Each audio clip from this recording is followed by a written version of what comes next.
Hey, yo, what is up, everybody? Everyone in the anime world. Appreciate you guys. Thank you very much for chilling out with us on Anime Nights number 138, or excuse me, number 38. We ain't that far along. What am I saying? Hey, yo, thanks everybody for being here. And for those of you who would like, I put the link in the chat for Rumble. All right, so we're on Rumble as well. If you want to Rumble with us, feel free to do so over on Rumble. We got the stream going up over there as well. Lots of ways to watch, lots of ways to participate. I appreciate you guys, man. It's been a long week, but we are here. The weekend is here. For me, the weekend is when I watch almost all of my anime. I always, wake up on Saturday. I usually start listening to Brandon somewhere around 7:30, 8 o'clock. And then once Brandon's channel and show goes off, then I start just watching anime, and I just do a whole. I go through all the stuff that I hadn't watched all week. Sometimes I get an opportunity to watch something midweek, but I'm so busy, it's very rare. So yeah, that's basically what I'll be doing tomorrow. So this is kind of like the official kickoff to my personal weekend and what I'm going to be doing this week. I'm gonna be watching a lot of anime. All right. And so I hope you guys are enjoying whatever it is you're watching. We'll talk to the fellas about what we're all watching currently and get caught up on everybody's thoughts on the season. We're in week 6. And we got a couple of things that are interesting to discuss. Number one, there is some AI movement in the anime world with the streaming service called ANIPOPS. All right. And we're going to go over that. That's an interesting one. I'm not sure how folks are going to feel about that. We also got a renewal, I guess, for YuYu Hakusho. It's getting a season 2. The live action one. That's the one that was on Netflix. It's getting season 2. Why? Didn't like season 1. Season 1 was it was silly. It was 5 episodes. What's the point of this? So we're getting the second season of YuYu Hakusho. MMA Crease King and I are not too pleased about that. We'll talk about that. We also got to talk about Kadokawa. They had some major losses in the second quarter of this past year, even though ReZero was a smash success. And then, of course, we got to talk about what's going on with Shonen Jump. Shonen Jump has dropped under 1 million customers for the first time ever. All right. And you're starting to wonder, how does this play in with Manga Millions? All right. Are more people going online to read manga? Not going to Shonen Jump as much. Are people going online to read manga? And will this boost up Manga Millions? We talked about Manga Millions last week. So we'll get an update on that. But yeah, that's pretty much it, man. Kind of a short show. We got some things we'll talk about. You guys can keep it going. I do have a challenge in the chat. All right. A StreamYard goal. If we hit 10 $5 super chats, it's another round of anime Kahoot trivia, and we are going to give away some prizes on that. Okay. We will give away some prizes. Stephanie Napolitan said, "You got an anime head shirt. Nice." We will be giving one away. Actually, maybe 2 away, depending on how much time we got. We might play the game twice and give away 2 shirts, but we got to get the goal first. So if we get to the goal, we'll do some giveaways. I do have some winners, but you see, y'all, when y'all win, y'all got to send me your details. Not everybody who wins sends details to my email. And then it's like, how am I supposed to get the gift to you if I don't know where you live? I don't know who to mail it to, So Stacy, who is waiting in the background, I do have your shirt finally. I had to order Stacy's shirt because Stacy he's not a size large. Because all my shirts are large. Now, if you do need an extra size, just let me know and I'll order the upsize, whatever it is, if you do win. But there we go. All right, let's go ahead and get to it. Let's bring them out. Thank you, Stephanie Napolitan. Let's bring them out. Let's actually, before we do that, let's see who's here. All right. Let's see who's hanging out with us. We got Stacy Gardner in the house. What's up? We got Mars Monkey Max also here. We got William also chilling out with us. Lots of good folks here. I love you guys. Thank you very much. Captain Giratina just came and went. All right. We also got SJ in the house. What up, SJ? Everett Randolph is also chilling out with us. Let's see. Who else? Dr. Megatrons, what's up? Appreciate it. Smash the like button. You guys know what to do. Dragon Master Zero also in the house. What is good with you, baby boy? Thank you very much for being here. Mr. Dark Thrift, hanging out over there on Rumble. Thanks for rumbling with us, man. I appreciate it. Hail. All right. Hail to all the folks rumbling it out, man. You guys are awesome, man. Look, I'm trying to build Rumble up. So if you do go to Rumble, make sure you subscribe. All right. It helps out a ton. Okay. Cosgrove also in the house. Do you ship to Hong Kong? I'm sorry, I don't. I don't do international shipping. I should always say that. You can participate in the game and do all of that, but if you win and you out of the country, you out of luck. Because I'm not shipping. You know how much shipping fees are to ship something overseas? Man, that's crazy. Yeah, so that's not going down. Gilgamesh, what's good with you, Gilgamesh? Knick-knack. Hail to the knick-knack. Hail, DA. Thank you very much, knick-knack. Boba Fettuccine, also in the house. Thank you, guys. Christopher Ride Chart. Awesome, man. Glad to see so many people here, man. You guys are dope. All right, you heading over to sub Mars Monkey Max. I appreciate it. Thank you very much. All right, let's bring them out. We got the homies hanging in the back. MMA, Chris King. What up, bro? How's it going? Going good. I got a beef to pick with you, sir. Like, you try to send your people to my state. I saw your video today. No, I'm not trying to send nobody to your state. They going anyway.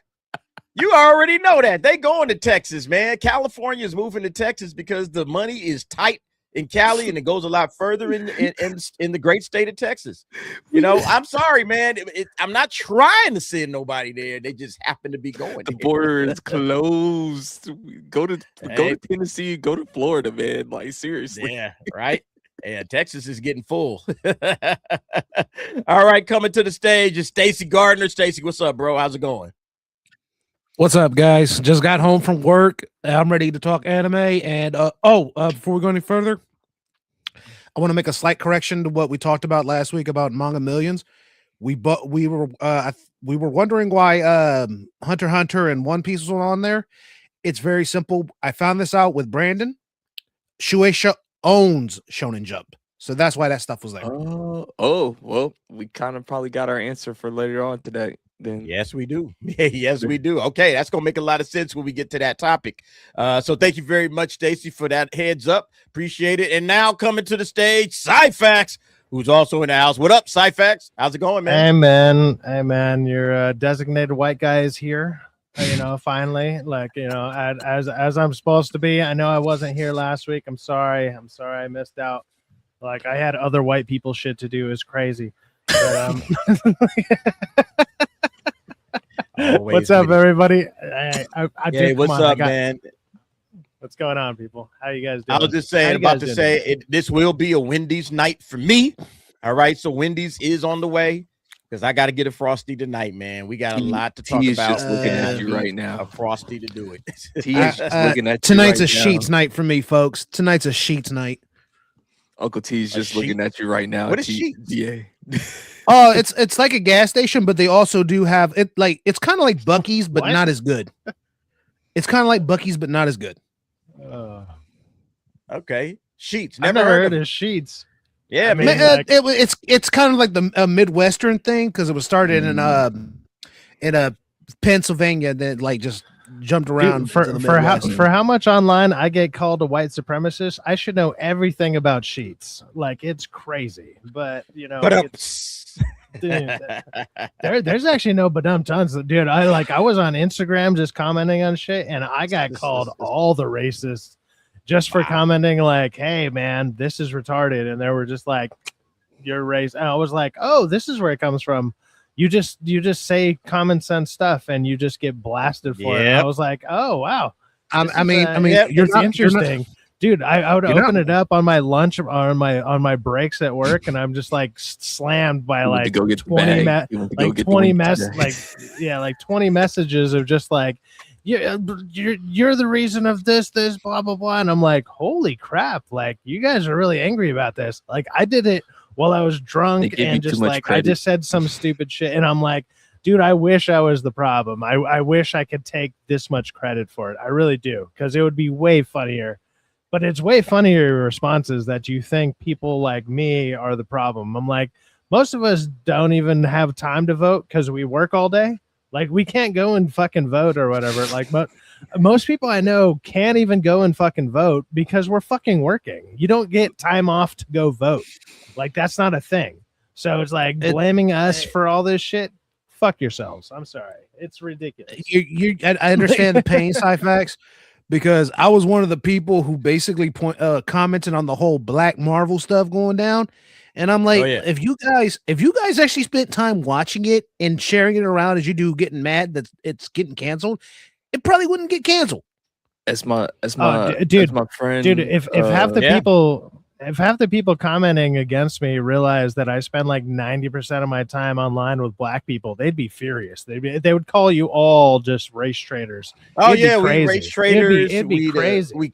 It'd be like, they'd be like, how would you accept this guy? And it's like, house Negroes. Oh man, they would go off. Yeah, man. Trust me, we get it. All right, we get it from that. Yeah, because you already get it. But it's like, as the white dude who's like happens to be friends with a bunch of black people online. Yeah, I get it, but in a weird way where it's like you're racist but not racist, but you're extra racist because you're not racist. It's like, what the fuck is going on? I'm sorry. You can't make sense out of it, man. I've had crazy responses this week that I find hilarious. When it comes to people like that, we ain't gonna turn this into the race talk. No. Some anime. No, we're anime. Anime. Last found funny. I wanted to air it out and just get it done with. I got you. No, with those people, I just show with those people, I just show them this and they shut up. I'm just gonna say this. As my friend Eric July says, begging is for losers. So like there you go. Exactly, dude. Now I heard him say the other day, he was like, dude, if the only thing you got to say about is your race, you're a fucking loser. And I was like, and he said it in a better way than I just said it there. And I was like, I happened to tune in at the right time. He said it like right as I tuned in, and I was like, I fucking love that. Because I mean, I've heard him say it before, but something about the way he said it this time, because it was like a week ago, it was perfect. He was right on. He was right on point. He was fucking nailed it on that stream right there. He was like, dude, he killed it. He did really good on that one. But let's go ahead and talk some anime. No, Eric July hit it on the head because that crap needs to end. Yeah, absolutely, man. All right, look, I'm glad to see so many people rocking out with us over on Anime Heads. If you're over there, make sure you hit the like button. Appreciate you guys. And look, we have shirts, okay? Let me go ahead and bring this up. The shirt is, we got a lot of different colors. This was kind of like a charcoal gray Anime Head shirt. And these will be up for grabs with the Kahoot trivia game if we hit the goal. All right, we got to get 10 super chats of $5 or more. I already see 2 there, so we're now 8 away. 8 away from the goal, and if we get there before the 2 hours is up, we will get some trivia going. And look, the trivia is a lot of fun, in my opinion. We plan on having a full trivia night. So on Wednesdays, we're just going to have a full trivia night. Maybe play 4 or 5 different games, and we'll be giving away prizes with each and every one of those. And that's going to be on Anime Heads exclusively. Okay. So make sure you're subbed to Anime Heads. Go ahead, Cyfax. I'm a decent sized dude, but this shirt right here, this shit looks good on me, man. This shit looks good. Oh, this ain't even a DA still owes me a shirt. I got 2 shirts without him. Yeah, you do have a shirt. I got 2 shirts. I got this, and I got the DA. I got 2 shirts, and apparently he still owes me one. You know what? Instead of giving it to me, because now I technically have 2, give an extra one out either tonight or whenever you do. Like, give it away to somebody, because I got him. We're good. Okay. Well, the generosity of Cyfax, we will give away an extra shirt. Again, we have to get the goal, but we'll get there. What's up, Stacy? I was going to say, I say you just give it away regardless. A lot of anime fans here in Ohio, they stopped me. They like the shirt. I'm pointing them right to you, DA. Let's keep it going. Nice. Look, Anime Heads is growing, albeit a little slower than I want, but it's growing. We are right at 400 subs. So once we get to 5, we're fully monetized. We're getting ad revenue, all that kind of stuff. But that's when we're going full crazy with the trivia, with the games, with the giveaways. That's what I want to get to. I just want to get to the community fun stuff. you know, because anime to me is all about having a good time, having fun, enjoying what you love. And so we'll be doing a lot of giveaways. Trust and believe, man. Like, this is just the tip of the iceberg when we're playing these trivias. You guys are going to love it. So get over there, subscribe to Anime Heads, help build that up, watch videos, watch the stream while you're over there. If you're watching the stream right now on Anime Heads, you're actually helping us a lot because it's building up the watch hours, and that lends to the monetization as well. So if you can, watch it on Anime Heads. If not, if you want to hang out here with the chat on my channel, perfectly fine. Nothing wrong with that. Okay. All right. Let's hit these quick super chats before we get with the show. All right. First up, Gilgamesh for $2. DA, Hello Kitty is mad at you. She dumped you. I don't know nothing about what you're talking about, Gilgamesh. I have no idea what you're talking about because me and Hello Kitty always been cool. Don't make me bust out that photo, DA. I gotta say. Oh man, you're good. Side fact. All right, yo, Gilgamesh, man, Okay, you gonna run that joke Thanks, into the ground, man? You gonna run it to the ground? I don't mind. You can super chat it all day, bro. Appreciate it. Gonna run it till the cat comes home. All right, tell the kitties come home. All right. Man, tell me about it. I just dropped 5 Derek to DA memberships in the chat. So for anybody that needed a membership to watch the member videos, to participate also in the stream with chats with emojis, you now have access to that. All right. Don't forget, you also have access to all the nightcaps at any membership level. All right. So that's also a thing. So thank you for everybody watching. I hope one of y'all caught a $5 membership out there. I appreciate you. Gilgamesh comes back with another 5. Hello Kitty has Sitter's son hypnotic after Kata. What? Because Kata is the Ewok Chim Chim, bruh. That's rough. Jesus. Wow. God damn. Woo! Hypnotic Kata's is not even also, here, and he's catching strays, dude. What's bro, going on? straight up strays, man. What's happening? Well, Hypnotic is also all in the gay of the world. Why you hating on Kata, man? What did Kata ever do to you? I guess it's because he's Gilgamesh. short. That's what it is. Kata getting hate was not on my 2026 bingo card, man. I would say he needs to do some fancy footwork to get out of there, but if you mention feet around the guy, he's gonna be on the ground, dude. Like, don't do it. Don't do it. You're gonna be tweaking feet. He's gonna be sniffing toes before you know it. Between him and my friend Vagabond, they love feet for some reason. It's really weird. I don't get it. I mean, I guess I think it's the closer you are to the ground, maybe they're appealing. I don't know. They right there next to you, right? You can't help it. They right there. It's like I see these feet. What can I do? I don't smell people's armpits. I smell their toe fur, and they're just into it. I guess it's weird. I've never understood it. I don't think I ever will. It's disgusting, funny, bro. man. Like, feet are disgusting, bro. Shout out to Gilgamesh. Thank you very much. Knick Knack for $5. Here's a 5 spot for a dessert, DA. You know I got the Frosty coming. Come on. You know the Frosty is on its way. Uncle T's Dude, disappointed they're in you, bro. only $1 right now. I got one look, today. I got one today. Delivered too.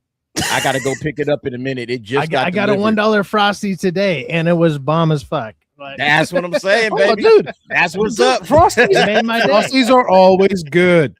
Yeah, they are. Wait, Always. Oh man, thank you, Knick Knack, for the 5. I'll see about it. Maybe I'll get that on the next show. All right, for the dessert. Thank you, appreciate it. Look, Knick Knack also a big time supporter, always hooking it up and helping out. Knick Knack has her own emoji. So let me go ahead and give her emoji love because I see another super chat coming right behind her that she dropped. So let me do it not once, but twice. Shout out to Knick Knack. Thank you very much for supporting the channel. She comes in also with another 5 DS. Who's DS? Nintendo DS? Who's dude? no, that's yeah. DA. I think she meant DA. I still need a Lupin in-depth review. We gonna get there. Don't worry. I have so much to watch. I got so much to watch, and my slate is fat and thick. All right, like a black sister down. Like a black sister down in the South. But I will get there. Best believe that, Knick Knack, because you ain't gonna let me forget it. Thank you very much for the 5. I will be doing a Lupin the Third in-depth review, probably on this channel or on Anime Heads. So make sure you're subscribed to Anime Heads. You need like a Mortal Kombat style, like T coming into the video, just going pause. Yeah. Like when they'd be like, whoopsie. You need one of those every time you say some sketchy shit like that, dude. 3 times. Yo, Vagabond, member for 1 month. Don't I'm give tall, Cyphex, don't short. do that. We might actually get that. Dude, Feet if somebody can make that, it would be amazing.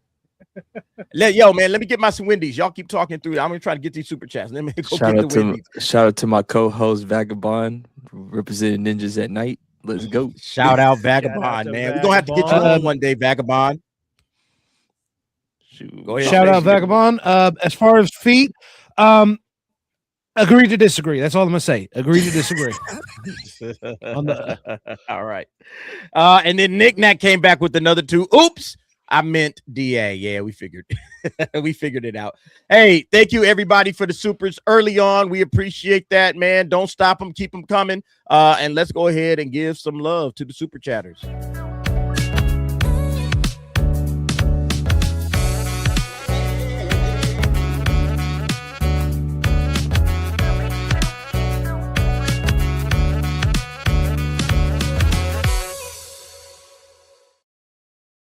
All right, let's start off with the first one. Well, actually, you know what? Hold up. Let me start off with this. Before we get to the main topics, I thought this was kind of interesting. You guys like donuts? Yeah, you like donuts. have Don't a like bad- donuts. what- Where's this going? Why do I have a Do bad you like? feeling? Do you like Krispy Kreme donuts? Dude, please. That got me pulled over by a cop last No. time I talked about that. No. Krispy All right, Kreme. What maybe do you you don't have like an donuts? unnecessary amount of Krispy Kreme in your car? What are you talking about, Stacy? Do you What- like Krispy Kreme donuts? It's a simple question. It's a Yes, I or no. do. But All right. I like Krispy Do you Kreme like donuts. But Pokemon? All right. Now, do you like Pokemon? Okay, Pokemon. Pokemon I is don't know cool. where any Where's of this is going? Well, apparently Pokemon Krispy Kreme donuts are already appearing on eBay for hundreds of dollars. You gotta be kidding me. Yes, not kidding. If you want some Krispy Kreme donuts, I think Krispy Kreme is okay. It's a decent donut brand. I'm not mad at it. But for hundreds of dollars, hundreds of dollars, just because it's Pokemon. I despise the collector community. I despise you God. guys. You guys If- make me sick.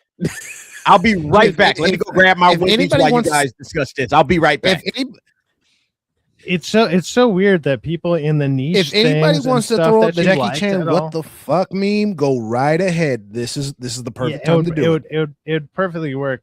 But it's like people that are into like these niche things are like, you know, if you're into collectibles, whatever, most people into collectibles, for one, probably don't even know how to play the game at all. Like when I played Pokemon back in the day, I knew how to play the game. There was actual leagues that went around. You would earn little badges and all this shit. I guarantee most of these motherfuckers don't even know how the game fucking works. And it's like, I'm sure it's probably even different from when I played it like 20 something fucking years ago when it came out. You probably But get it's like- crushed by some 5-year-old now. Oh, I would get destroyed. But like when I played, even when I started learning Magic, I would crush people who had literally foil decks. Every card was foil, their land was foil, whatever.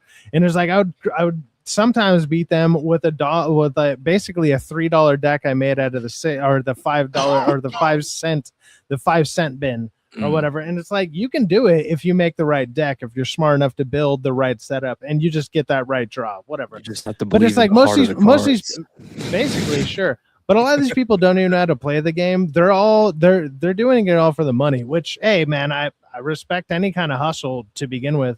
But the way that I think they're doing it is kind of terrible because they're screwing over basically kids. Like, because the people that are missing out on most of this stuff is kids, dude. They don't get to try out, open their packs because a bunch of streamers are doing bullshit, and then the streamers up the amount of money that something is worth because, like, oh, now it's super rare because this guy has 60 of them. It's so stupid, man. It's really bad. On your point is like most of this stuff, like I think the collecting community is mostly my generation's fault. It's the millennials, like that. Well, just how old are haven't you? given- I'm I've never 34. even asked. I'm 34. 37. I'm right above you. So I'm Yeah, right so around we're- the same age. Yeah, right around the same age. Like 38. 38. Okay, so like we're all roughly the same age. DA's the old man. So we This ain't This fucking ancient motherfucker. No, I'm kidding. He's not even here. We're shooting strays. Dude, I feel like we can walk up to like random stones over there in Eastern Europe, and he's just gonna be like, "No, I know how to read this because it's in my DNA." Like, come on, dude, what's going on? Shots fired. He's catching all the strays right now. I'm gonna do it now before I get kicked. I think we just want to reminisce about our childhood so much because, like, I think millennials just got it the worst during our age, bro. So that's why we just say screw those kids. We never got a real that's the childhood. problem. Like, we get lumped in with this random group of like so I'm 89, but even like 91 plus are like idiots. I've noticed that. Like, it's like a 2-year difference, and I'm like, how in 2 years did everyone just become retarded? Like, it's super crazy. So but it's like they're there. They're there. This is how I do it. It's like I say, like between 81 to about 95. That's like pre-internet millennials. We're kind of just like well, most of us, like, I mean, if you grew up with the AOL generation, like you had discs sent to your house, and you're like, I got 30 minutes of internet. All right, let's go. Like, no one knows that. And then, like, you know, you can only download half of a fucking knee off one of those things before you were jerking off at 12 years old. You'll never know the pain. You'll just never know the pain.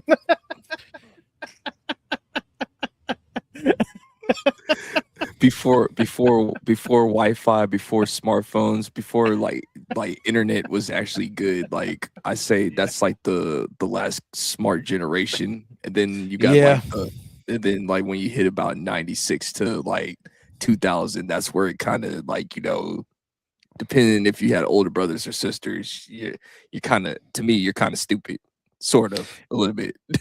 That's just to bring my area of expertise into this, Sonya Blade said it best: welcome to the distracted age. Yeah. But yeah, I think what it is like most of the most people our age just wanted to have those action figures that our parents told us that we could not have, or those Pokemon cards we could not have. So we just say, like, nah, man, I'm giving this. We're like, screw that and everything. Move. Man, it's crazy to see Pokemon blowing up the way it's blowing up. I thought it would be a craze. It would be over and done with. Like, you know, when the cartoon was really hot and, you know, everybody was playing the video games, and, you know, now it's just like, it's like, man, it just took off all over. I remember when it first dropped, dude. Like, I remember it like it was yesterday. Like, you know, the news stations were going crazy, man. They were saying, like, Pokemon, it's a huge phase all around the United States. Like, right? Go ahead, Stacy. Like, you could not go anywhere without. That was the thing. There was like big phases around the country at the time in the 90s, and there were 3 of them at the very least. There was Mortal Kombat, there was Pokemon, and there was one other thing. And I'm like, Dragon Ball Z. Yep, there it is, right there. Yeah. Yep. All right, guys. Look, let's go ahead. I just thought that was crazy that Pokemon donuts are going for hundreds of dollars on eBay. It's like, what are we doing? I hate the collecting community because they keep on ruining stuff. I don't even understand who would want to buy a donut for hundreds of dollars. You'd be surprised, man. You'd be surprised. Yeah, I guess so. All right, but let's go ahead. You know, if you get hungry, you're gonna want to eat something. If you ain't got none, you could be like, fuck, how much is this gonna be worth? This $100 Pokemon donut that I just bought. Exactly. Yeah, absolutely. Yeah, I didn't even show you guys. Hold up, let me show you the donuts themselves. This is, let me see. Like, one of my aunts can probably make these. So it's the packaging that has already become a target. One seller listed an empty Pokemon Krispy Kreme box for $65 after eating the contents. So they just sold the box, the empty box, for $65, or tried to. All right. The fuck? Bruh. Yeah. My aunt can make those. After another went further, let me zoom in on that. Another went further, offering a complete dozen inside the box for $300, plus an additional $281 in shipping costs The total comes to $600. The listing promises next day delivery and claims the donuts will ship in an airtight container. So somebody said, I'll send you the donuts airtight next day, $600. I mean, these are great looking donuts, by the way. I mean, if you a Pokemon fan, I can see why some of y'all might be like, you know what, man, let me zoom in on it so y'all can see it. I can see why some people would be like, yeah, I want to get these. These little Pikachu. No. You got what else? You got a Bulbasaur. You got a Pokeball. You got a Jigglypuff. I can't justify that. Nope. I don't care what. And then you collect it. What do you do? Do you just keep it? Do you just box it up and that's it? That's a waste of $600. The hell? People are wondering why prices of random shit is going up. It's because random people like this can just be like, hey, let's just do some dumbass shit we already do. Put a little Pokemon sticker on, put a Pokemon little, maybe possibly edible thing on it. And we're going to charge an extra $30 for it. And it's like, well, Taco Bell looks at that and like, why can't we do that to our tacos? It's like, well, because they're shit. Also, all this is shit, but it's like, that's down on. Oh no! Taco Bell's the goat at 2 a.m, just like Jack in the Box is. 2 o'clock in the morning. All these places, any place that's open at 2 o'clock in the morning, goated. But it's like, the thing is they see dumbass shit like this and they think, why can't we do something like this? And it's like, why isn't our stuff worth more? And it's because, well, you're not doing a theme to it. So you got places like Popeyes. You got Popeyes putting Goku on a sandwich wrapper, and they're like, now our chicken sandwich is a Goku sandwich, and you're like, no, the fuck it's not. It's the same goddamn thing. Burger King is about to drop the DVD stuff in the next month or whatever. So it's so dumb. I'm going to get that cup. I am going to get the cup. I guarantee you. I will. This whole thing made me lose 20 IQ points. Joining the stream? Pokemon, you're welcome. Donuts. No, not the stream. The stream was fine. The stream was fine until we got to donuts like this.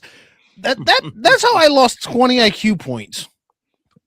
It's like you get mad at your own generation sometimes because you're like you're willing to drop $600 for donuts. Yeah, our parents were looking at us like, yeah. Dude, what's wrong with y'all? Look, it says here, scalping has become a persistent problem across Pokemon trading card scene and many other collectible markets. Seeing it reach a donut promotion underlines how automatic the behavior has become for some sellers. Any item with a recognizable Pokemon design and limited promotional window now risks being bought in bulk and relisted at markup, regardless of whether the product can realistically survive the resale process. Everything is up for sale. They're going crazy with the collectibles. It's absolutely wild. Absolutely this is what wild. So go to Krispy Kreme, get you some donuts if you can get them. If you don't have a line out the door some dude trying to buy 80 boxes of Krispy Kreme donuts just so he can sell them on eBay. If you don't have that, just go and get them and enjoy a donut. That's if there's not a truck. That's if there's not a truck at the store already basically walking right out the bakery with them. Crazy shit, man. So, all right, let's go ahead to the first official topic. Oh, did you want to say something else, Cyfax? No, I just had a quick thing to say. A friend of mine's mom is actually a manager at the Krispy Kreme in Burbank, probably one of the first ones most people know about, or at least you know about. I guarantee you know about that one right near the freeway. You can see it off the freeway. She's the manager over there.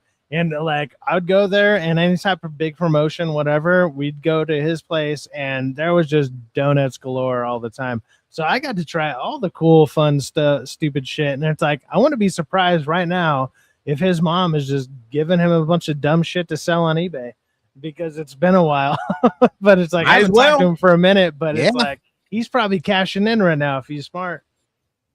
He's kind of retarded, watching people crashing out over Pokemon cards, my new favorite subgenre videos. Fights.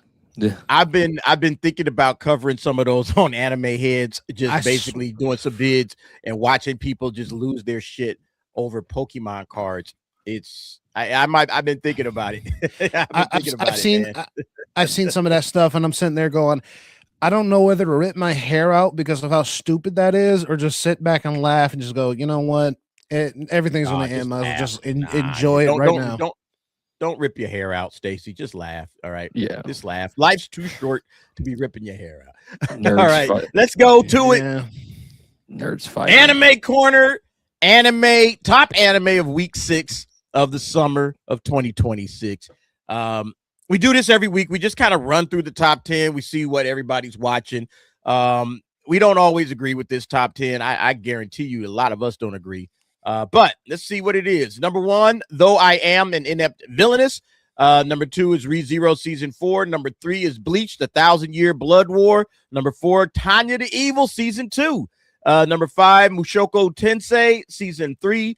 6, Smoking Behind the Supermarket with You. 7, Jadugar, A Witch in Mongolia. Number 8, The 100 Girlfriends Who Really, Really, Really, Really, Really Love You. And then number 9, You and I Are Polar Opposites, Season 2. 10, Love Unseen. Hadn't heard of this one before.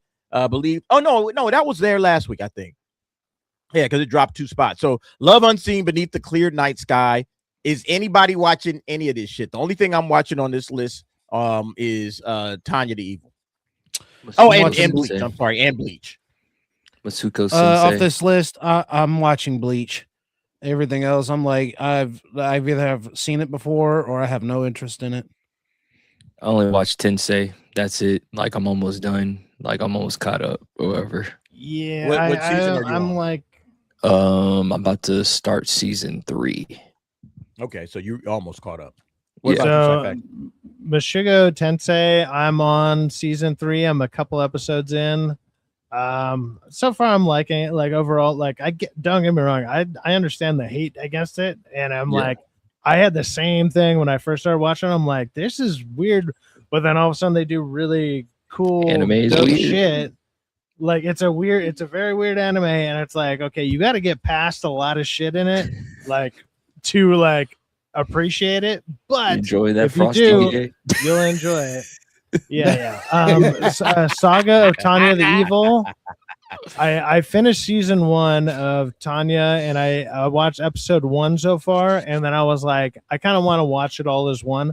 A lot of these, well, maybe not a lot of them, at least like 3 of these, I want to just watch the whole thing, because when I go to watch anime, I just like to be like, dude, I got 4 hours to kill, because most animes are 20 minutes an episode. Like, let me just knock this shit out in one go.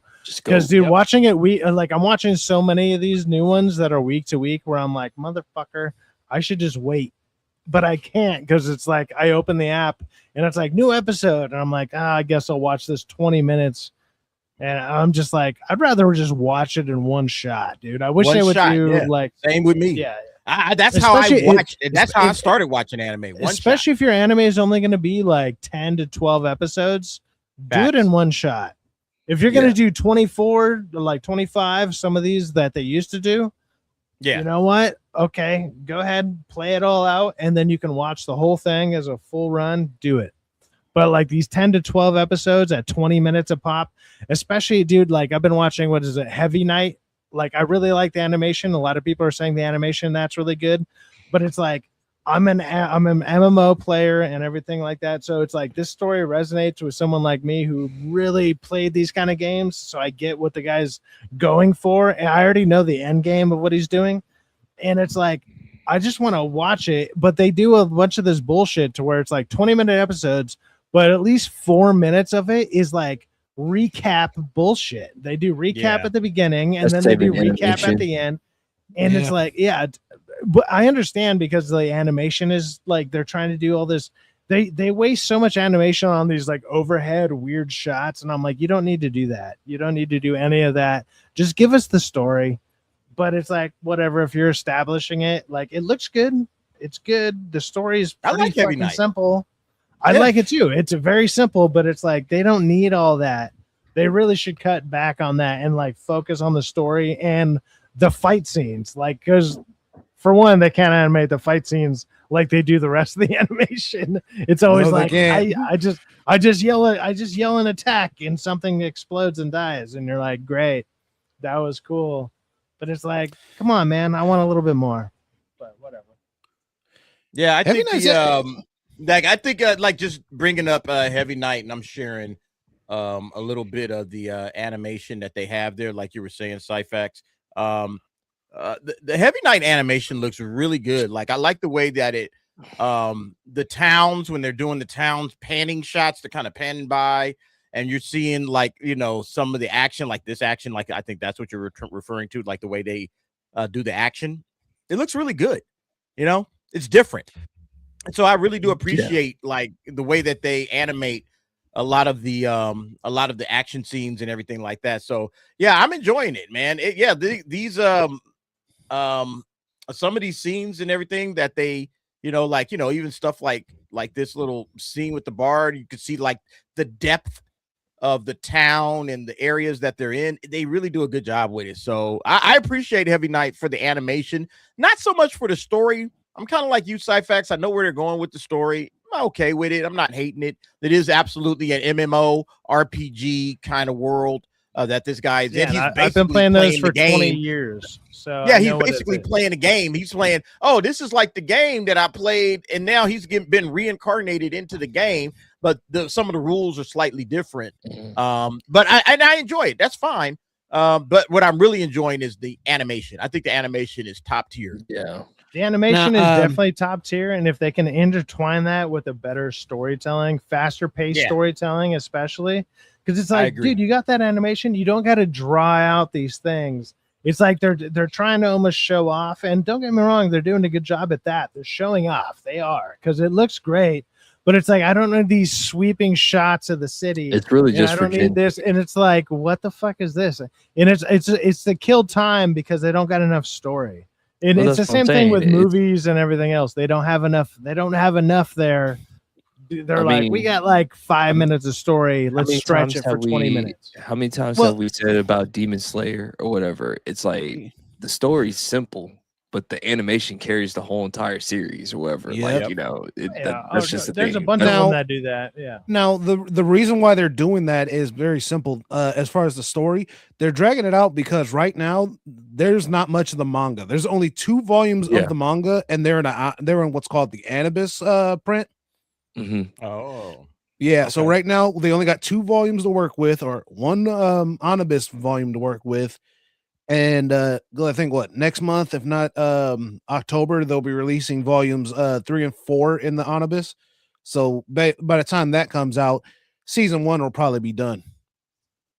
Gotcha. Yeah, all right, that makes a lot of sense then. If they don't have much to work with, that's the reason why they're doing it. But look, I think it looks absolutely amazing. So I hope the show gets better, because like you said, it's like the story is just not that great. All right. Well, from what I've heard, once he completes the quest that he's on right now with that little Joker girl, the story will pick up from what I've heard. And I'll tell you this right now. That's how I feel about it, because it's like, I mean, anybody who's played an MMO game or whatever, like there's certain classes that just kind of, they are not all that great, but once they hit a certain level, so it's like they're a shitty grind. It's a shitty grind, and then all of a sudden you're like, well, I'm level 50. Now you get that skill that makes you like way better than everybody else. But once you get there, it takes forever to get there. But once you're there, you're like, dude, I'm the shit. Like, so that's what we got. We're kind of waiting on this class that he's in, Heavy Night. We're kind of waiting for that moment where, okay, now everybody sees what the Heavy Knight can do. Right, so it's going to be a because nobody tried, because they were like, "Fuck, I'm useless." Why even bother? Here's a little fun fact about that little Joker girl. Her luck, because of what her former teammates did, is so good. Do not gamble against her. If you think about it like this, she's very lucky. I like that character too. She's very lucky. I like. Here's the thing: if she plays 5-card poker, you might as well throw your hand in right now, because the odds of her getting a hand of 4 aces, 95%. Well, I mean, I like one of the best displays of like when a character has like their ability is luck. I would say it would be like Deadpool 2 with Domino, and Domino just like walks out and like everything just happens in the right way, and she doesn't get fucked up at all, and it just like comes out like picking her hair or whatever. And it's just like, that's like, if you have enough luck, like it's ridiculous, the stupid shit. And it's an easy way to explain away dumb shit in anything that you're doing. It's like, no, my ability is luck. Yeah. So you can explain away so much bullshit because it's like, no, my partner has luck though, so we're good. And it's like it's a win card all the way around. It's ingenious, actually, but okay. Anyway, let's keep it going. Thank you, everybody. We got a couple of super chats we're going to get to right after this. I wanted to talk about this topic right here. Scratch Point put this up. Japan, unfortunately, seems to attract the most entitled foreigners who are dead set on complaining about any little thing that doesn't cater to their whims, while thinking it's the Japanese who need to get over themselves. These people have no self-awareness and should be sent to a country that isn't nearly as kind. And so they posted this up. I'm not sure you can see it. Let me just open this up in a bigger screen so you can read through this. The beggars have came. Universal Studios Japan, it's already a total mess. At this rate, I don't even want to go to Disney or USJ. So it's like people sitting on the floor. All right. People sitting on the floor, and they're like, we didn't have benches to sit on. Seriously, is Japan allergic to benches? And I'm like, it's part of their culture. Why don't you stand the fuck up, you lazy fat people? Look at these fat asses sitting on the floor. Like, no, Japan stands, they walk. They don't have to sit down because they're fat and tired. They want to stay, they want to walk, all right? They're in shape. That's the difference. Japanese people are in shape. They're not giant fat retards that, I'm too fat to stand up for 5 minutes. I need to sit down somewhere. That's basically what's happening here. Look at these fat people, man. It's ridiculous. Stand your ass up. Go ahead. It's people like this that piss me the hell off. I love our Japanese brothers and sisters. And yes, if I go over there, guess what? I'm a guest in their place. I'm going to do as they do. You know the old saying, when in Rome, do as the Romans. You fuckers want to go over there and complain? Then you know what? Don't go. Leave Japan alone. Leave it for us who appreciate the Holy Land, okay? Yeah. I can't imagine going to like another country and not, I don't know, respecting their way of what they're doing. Like any place I've gone to, they happen to mainly be like South Mexico or like anywhere in Mexico. Like I've been to a bunch of places down there, but it's like, I don't know. I feel like I was always respectful and doing whatever. But whenever I've thought about going to Japan or whatever, one of my first things is, for one, at least know how to like learn how to say hi and maybe communicate with like, is it probably the best I can do in Spanish towards Japan, you know, because like I can speak a little bit of Spanish just because I'm a white dude in Southern California. I know a little bit of Spanish, whatever, it's fine. Yeah. But it's like, if I were to go to Japan, it's like, I want to know at least a little bit. And then a little bit like, hey, you know, take your shoes off when you go into these places. Do like, right. I'm going to respect your fucking culture. Like I'm going to do those things. And it's like, and for one, on top of that, I would ask beforehand. Why does nobody ask beforehand? Like, hey, what is the custom here? What is the custom here? What do I do? How do you not know to do that instinctively? They're entitled. They're entitled. Side facts. They get that entitlement here, and they take it to Japan. Look at this person. This Japanese person responded, "You should sit where there are benches. You shouldn't sit where there aren't. If you're coming to Japan, you should show respect to Japan. If you can't do that, then don't come. That's all." And then she says, "Get over yourself." It's like, what the fuck? Well, but apparently she's like, get girt over yourself. Like, what the girt fuck over yourself? Yeah. What the fuck is girt? Yeah, that's the kind of stuff. Look, this is why they call us ugly Americans. Just in case y'all was wondering. Yeah, this is why we're called ugly Americans. Which sucks because then you see all these people from different areas. Yeah. I mean, like World Cup just showed it. Like you come here to America and everybody treats each other just fucking amazingly. They'll treat you like, yeah, it was fantastic. They'll be like, hey, dude, you belong here. And most people at the end of their trip are being like, hey man, I want to fucking live in America. And it's like, damn right you do. And I love that because I'm fully like, I love America. And like maybe not everyone does as much as I do, but I fucking do. But it's like, I love it as much as like I would like to think I love maybe a place like Japan, because Japan sounds like it would represent the way that I feel about like honor and respect and stuff like that. I love that kind of culture, and it's like if I go there, I'm gonna try my best to represent myself the best I can while I'm there.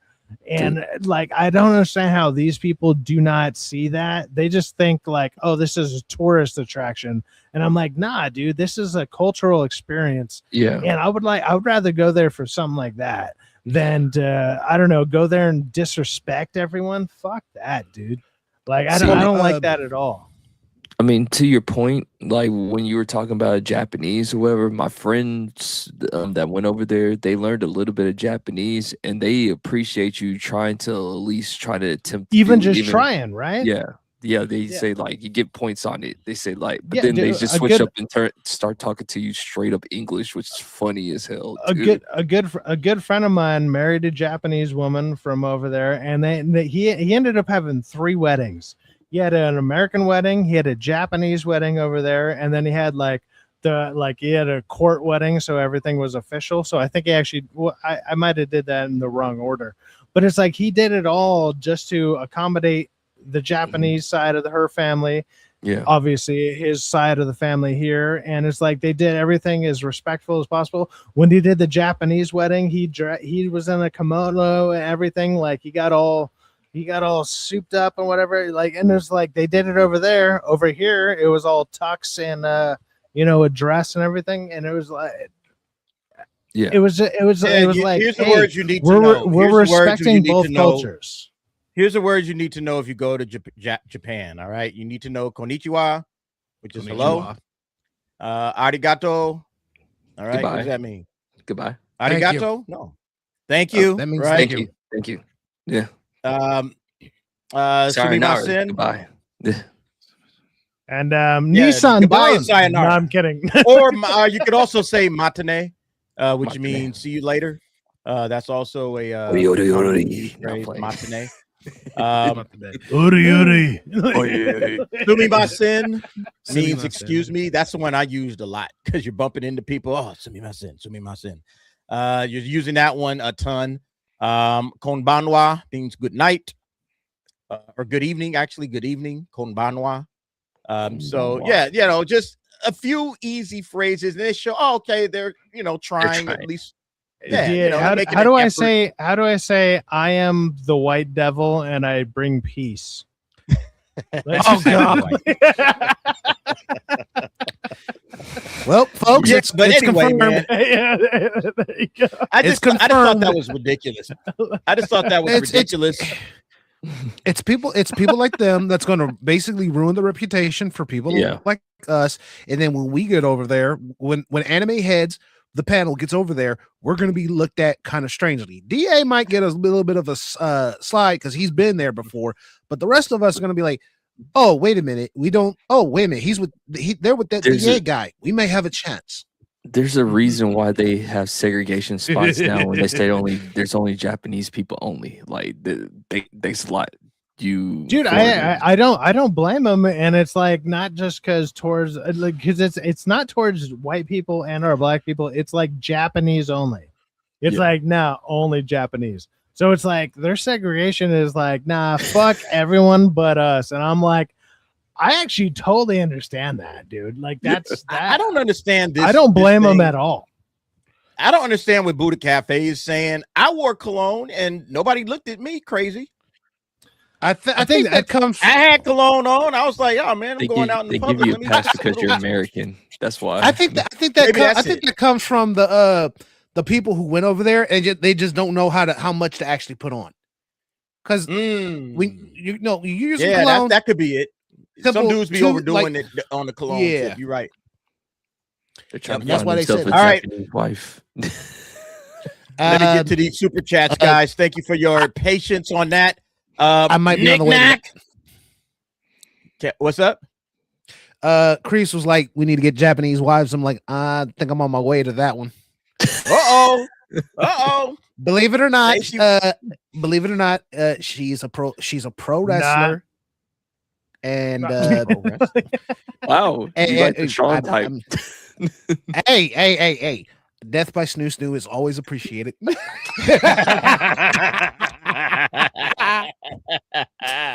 I love it, man. I love it. Good work, Stacy. Good work, bro. All right. Thank you, Nick Knack, who comes through with the $5. We need a DA anime intro. I'm working on that. I have a guy that knows how to do the intros the way I want to do them. I've been putting all my intros I put together myself. I'm clearly not the person for it, but I've been working with a guy, and we're going to get an Anime Nights official intro. We will debut that when it's ready. I'll let you guys know. And so coming along looks really good so far. So thank you. Yeah, we will get that for sure, Nick Knack. Appreciate you. Lending to the goal. All right. We're only about 5 away now. Thanks to Gilgamesh, who's coming through also with a 5. Kata is so short that George Lucas cast him as Baby Ewok. He was also cast as Baby Blade. He was too short for Wizard of Oz, the Wiz. Man, why you doing Kata like this, man? He's not even here to defend himself. Poor Kata. Damn. I before I went to work today, I was watching episode 6, and I honestly looked at it and I was like, holy shit, he does look like an Ewok. Holy fuck. Oh man, that's wild, man. Kata, like, what's going on? Dude. Sorry about that, Kata, man. Look, Gilgamesh got it out for you. I don't know why, but Gilgamesh got it out for you. Shout out to you though, Gilgamesh. Thanks for the 5. Nick Knack coming back with another $2. Don't forget, Kampai. Yeah. Yep. That's what you say when you got your drinks. Cheers. Cheers. Kampai. Kampai. Yep. Yeah. You think you think you funny, Hey, Dandy? You think you funny, Dandy? I mean, thank you as very far much as to the super chatters. Let's get on to the rest of the show, man. More topics to come. Here we go. Oh, wait, what? All might.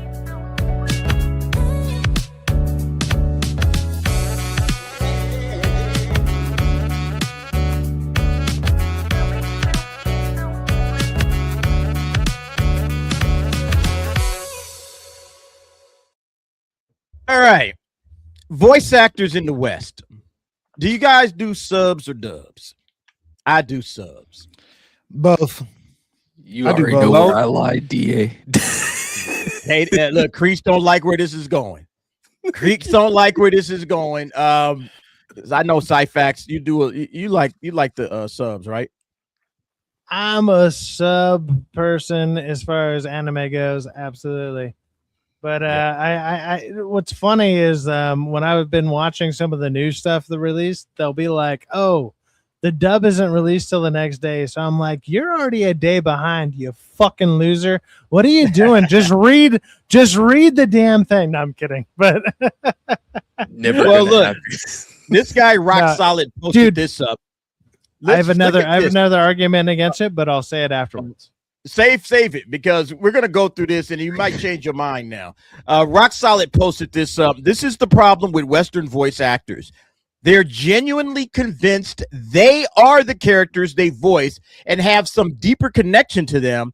Instead of just being a voice, they think they act like a co-writer. So this guy, Sean Subaru from ReZero, his English voice actor, says Subaru is 100% neurodivergent, and yet we have people that deny this to this date. Let's listen to this guy. And I also appreciate that he was someone who thinks a lot and then just act like it's almost like Death Note in a way, where you'd have entire scenes where he's talking out loud to himself for like a minute and a half at a time. Yeah. If I do this, then this is going to happen. And let me just say it right now. His ass is so neurodivergent. It's 100% neurodivergent. Yeah, I mean, I am the kind of person who will think through every possible outcome of a social situation before I've even gone to that social situation, because I want to be prepared so that I don't make a fool of myself. But then I often end up stressing myself out because I'm thinking of all these potential outcomes, 95% of which are never going to happen in the first place. So I think that's what made me so excited when I had the chance to audition for him. Is I think about the first fight scene when he's fighting against the thugs in the alleyway for the first time, and he punches someone. He's like, "Oh my God, I actually did that." This is a weird example, but it will make sense when I describe it. So there was a event that. All right, we ain't got to keep going. It's like, okay, wait, what makes you think that Subaru is neurodivergent? Because maybe you're neurodivergent, or you're like no. Subaru's the character he is. The fuck you mean that his reasoning is that his reasoning is like, oh, because I think through the situations before they happen, without realizing that anime basically pauses time and like lets the character think through things. It's not like every time a character is thinking through things, like they're just sitting there for like 45 fucking seconds and not saying something. It's like, no, that's how much they're processing that quickly. Yeah, because they're that smart. They're that smart. They're like, this many ideas are going through my head. And it's like, that's not neurodivergent. It'd be like, well, I got to think of the right thing to say at the right time.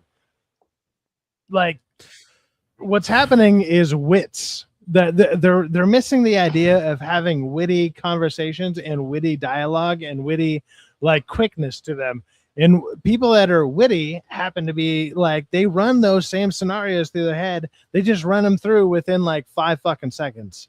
And they're just like, and let me think the funniest or the best thing to fucking say. And that's how, guess what? Podcasts and shit happen. Whatever. It's like somebody who can actually talk on the fly. Boom. I can come up with it on the fly. Just because the anime pauses doesn't mean the character actually pauses. And I think that's what he's missing the point on. That's not actually what's happening at all. Like those characters are like, no, this is the best version of this. But I thought of like these 7 different options within 5 seconds. And I picked the best one at the time. And he doesn't realize that. He thinks that, I think he literally thinks these characters are sitting there because neurodivergent people will sit there like, and they'll go for that for like 20 seconds and be like, this is my best option. That's a different fucking thing. These are different beasts. And I don't think he understands at all what any of that means. I think, in my opinion, I mean, since they are coming from an acting school point of view, so they feel like they have to embody the character. I think that's where they're acting retarded. I got it. Great. Yeah. No, I'm just saying, like you have to embody that's their way of embodying the character, or whatever, or get them as close as they can to the character. At least that's where I'm coming from, or wherever. You trying to defend that dub acting that you keep listening to, ain't you, Crease? Trying to defend these dub actors because you a dub guy. You a dub over sub guy. Yep, I see right through you, bro. It is what it is. The hell you mean, look, man? You don't make Crease. Just say you can't read, dog. It's fine. We like you. We know you can beat us all up. It's fine. I can read. It's just that I just don't want to read. I just don't want. No, I know. I just say like I can read. I'm like Rock. I just don't want to read my entertainment. Dude, if you're comparing yourself to Rock, that's a fucking low bar. Jesus Shout out Christ. to my boy. Shout out to my boy Rockefeller. Hey, Ross said it's just a fancy way of saying bro is a dumbass. Yeah, kind of. Yeah, there you go. There you go. Kind of, sort of. Go ahead, Stacey. Just because you may be neurodivergent, you dumb piece of POS, doesn't mean that Subaru is neurodivergent. Why? Yeah. Okay, allow me to explain it like this. The reason why is because if you actually watch, I'm going to give you the best example: Yu-Gi-Oh, Yugi, Kaiba, Jaden, Chaz. Every main character and rival basically already thought of their strategy because they know, hey, I need a certain card. It's going to lead to so many others. That's how they plan stuff out. And yes, they do it in less than 4 seconds. That does not make them neurodivergent. You need to get off of TikTok, you stupid piece of.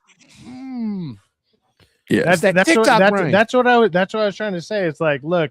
Like we see it because we're the ones like reading it or experiencing it as the characters experience it, but the character experienced it within 4 to 7 seconds.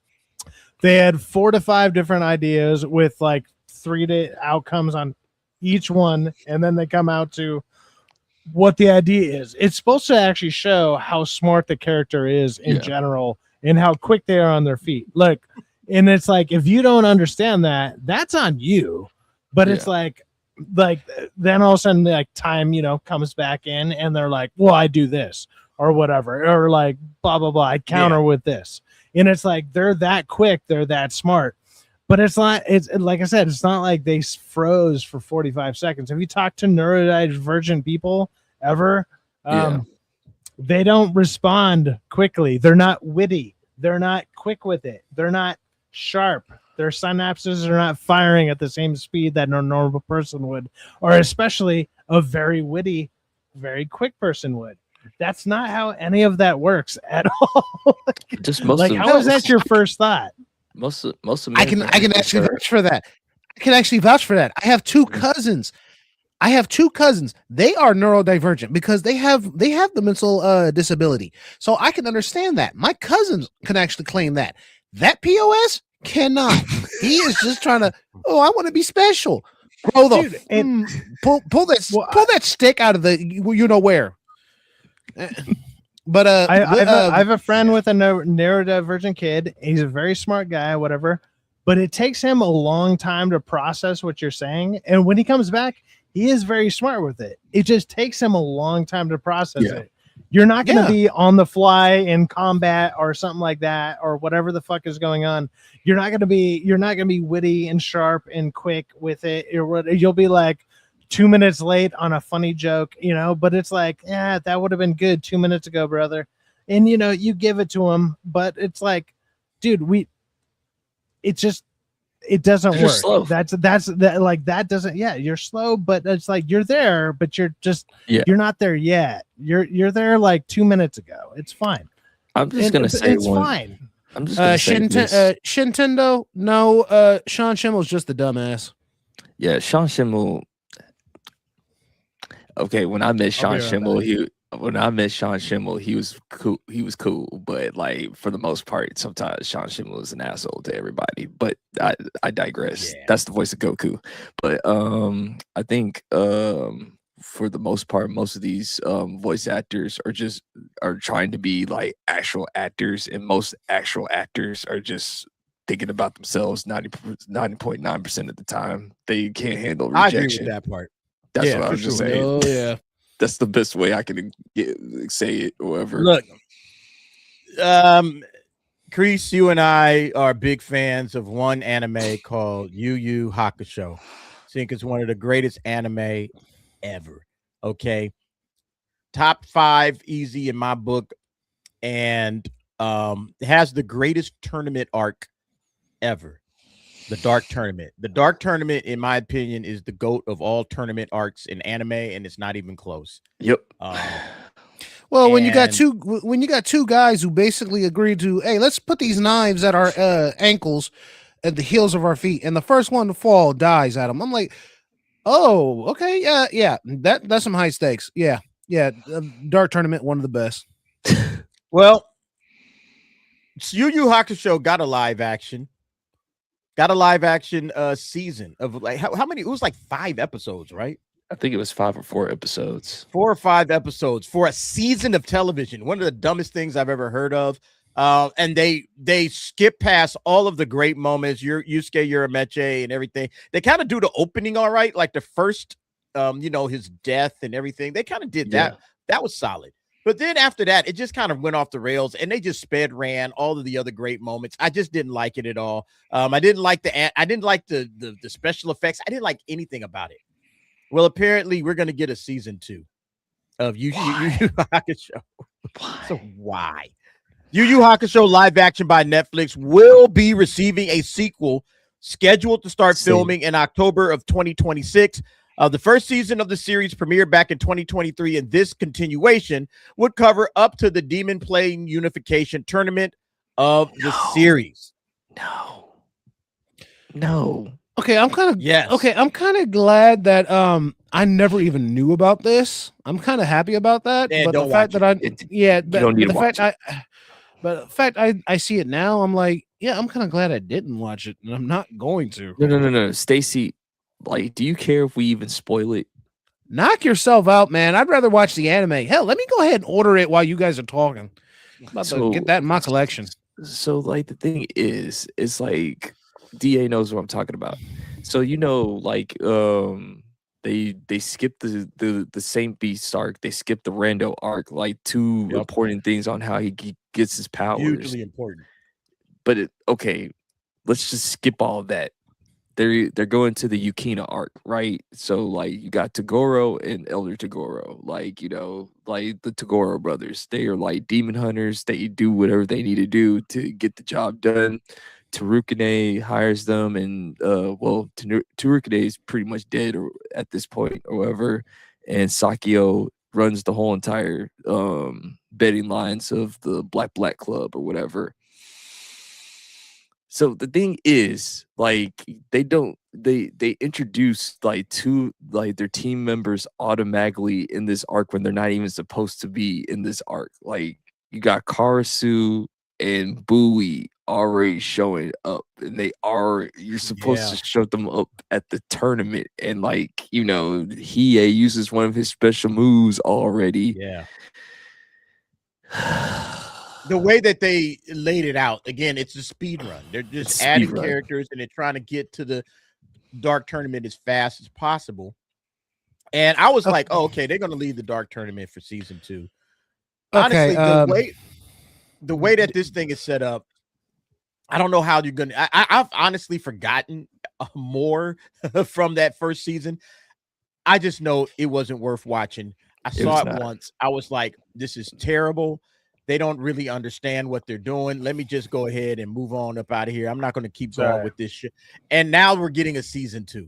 The way it's Netflix, of course. Of course, it's Netflix. The way they should have done this, DA, in my opinion, is they should have done. Okay, you do the spirit, like him getting his body back, maybe the first 2 episodes. Yeah. And then, like, if they would have made this about 10 episodes or 15 episodes, you could have done that. Do how he met Kurama and Hiei, like speed run that or whatever. And then you could skip the Genkai tournament, but let's just say I wouldn't. I mean, oh no, the Genkai tournament was one of the best. Yeah, but I wouldn't skip Genkai tournament at all. No, I'm just saying, like, just for time's sake or whatever. Like, let's just say if you had to skip something, you could skip the Genkai tournament and just go straight into the Saint Beast arc or whatever, because that's still pretty thing. And then you just leave the the next season should be the Elder Toguro arc leading into the Dark tournament. That's how I would have done it. However, my mistake with this show was like the first time hearing about it. Like, I've heard of YuYu Hakusho. My initial thought of it was I thought it was like a kids thing. I like that was my first thought of it, because I never really heard about it all that much. And I'm like, usually when you don't hear about that much when anime, it's usually like, I don't know, a kids thing or whatever. Like Yu-Gi-Oh or something or whatever, and Yu-Gi-Oh is still fine or whatever, but it's like, I grew up around that Smile Bomb, man. That Smile Bomb opening makes everybody think it's a kid show. It's not a kid probably show. Opening, but it's like so I was like, oh, okay, I'll watch the first episode of the live action, and I'm like, it's Netflix, and I was like, my immediate thought is like, this is gonna be bad, and I was like, I didn't care for it, and I was like, everything I heard from everybody else around it, though, was like, this is a really good fucking show. Like, this is a really good show. And I've never watched any of it. So I was like, my first introduction to it was Netflix. And I was like, this is not great. So I'm like, okay, I need to watch the show, because even right now, like, it's been a while. The Netflix show is already out. They've announced a season 2. But it's like the way that everybody talks about this show in general, I'm like, I need to go watch it. So I'm saying this from somebody who's never watched the show. I'm obviously an anime fan, but it's like now I feel like this show deserves a watch from me, just so I can be like, I don't know, maybe I can actually criticize it properly. This is where I'm going to just. But it sounds awesome the way you guys talk about it. This is where I'm gonna tell everybody where, like, I'm gonna say I'm gonna be like the dub, like advocate on this one. Like the dub is better than the sub. Like to be honest with you, because the comedy you know is what? hilarious. Honestly, you're not wrong about that. I think the dubs is better, and it's funny as hell. The jokes actually land a little bit better. Like when you're reading them in the subtitles, it's like was this an you go back Adult and watch Swim the one? dub, and the dub actually works a lot Yes. better. I would agree with that. Yu Hakusho, when it first premiered here in the States, Was it it was Adult literally Swim on yeah, it was on Adult Swim. Yeah, you can Okay, watch it so on you know Crunchyroll. it's the only like dub version of something that I like better than when I've seen the Japanese version because I didn't even know it existed was Samurai Champloo. Samurai Champloo, the American version, is way funnier and way better. Yeah, It just is. It Also- just runs better. Yeah, I'm just saying, like right now, like this is So where I'll I give just you tell that you- on those two. Apparently, I need to watch this one, but yes. Yeah, you can watch it on Crunchyroll or whatever. You can watch the oh my goodness, look at Toku. I hate it. Oh, this fight scene was terrible, man. I hate it. Fucking awful. Why do I- awful? Why do I feel like the guy from that one transition you have, DA, where he basically starts banging on a door frame from something? Like he's just hanging out a door. He's like, "What the fuck? No." I'm getting that feeling right now. And Somebody then hated the Dark Tournament arc. Bite your tongue. Who how hates you the hate the Dark Tournament arc? It's like Ridiculous. Man. I'm sorry. No, the Dark Tournament arc was one of the best tournament arcs. How can you hate that? I actually liked it. Guess what? They were put every fight they were in. We knew the tournament was rigged when we heard about it. We knew. Yeah. And then guess what? Every fight, they're like, "Oh, they're forcing us to be down a member. They're forcing us to basically tie our hands." That was behind the our best back." part Okay. about the Dark Yeah. Tournament. It's like they had it was just like them against the entire army. And they had their backs against the wall. It was rigged against them. It was like they were set to lose that thing And then- the entire way, and they still came out. You know what's the Oh, crazy no part? You know spoilers. what's the crazy part about it is that the villains were even getting irritated at the tournament committee for trying to not let Team Urameshi try to make it the right way. That's what I loved about the tournament. Like Tagoro was starting to get pissed off. He's like, guys, really just let them like compete. Like this is getting annoying. Like Yeah. it's getting really annoying now. But Here's the thing: the entire Tagoro team even was like, "No, we know how good they are. You don't need to stack the deck. You're just Yeah. basically trying to screw them over." Hell, even the rich guy who basically was Sakio. So yeah, Sakio, he was funding Team Tagoro, and even he was like, "Yeah, you guys are fucking petty." Yeah. It's like, and they never liked the Sakio because he was young and rich and he had more money than all of the whole player. Get mad, Yeah, fuckers. It's like he had more money than the whole entire country of Japan. Like, Man, one of these days we might have to do an old watch along. Oh, Where definitely. we just watch Yu Hakusho.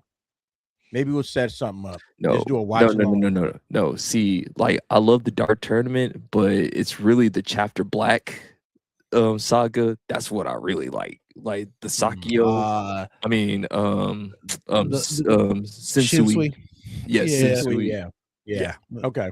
Yeah, I love We that. might have to arc. do it. I mean, look, I love watching Yu Hakusho. I can watch it anytime. I think we might do that. Maybe we'll I'll set watch it. something up and everybody can just say, hey, we're doing a watch along and we're just going to hang out, watch Yu Hakusho for the next few weeks. Yeah. Oh, know, yeah. That that'd be definitely fun. would be good.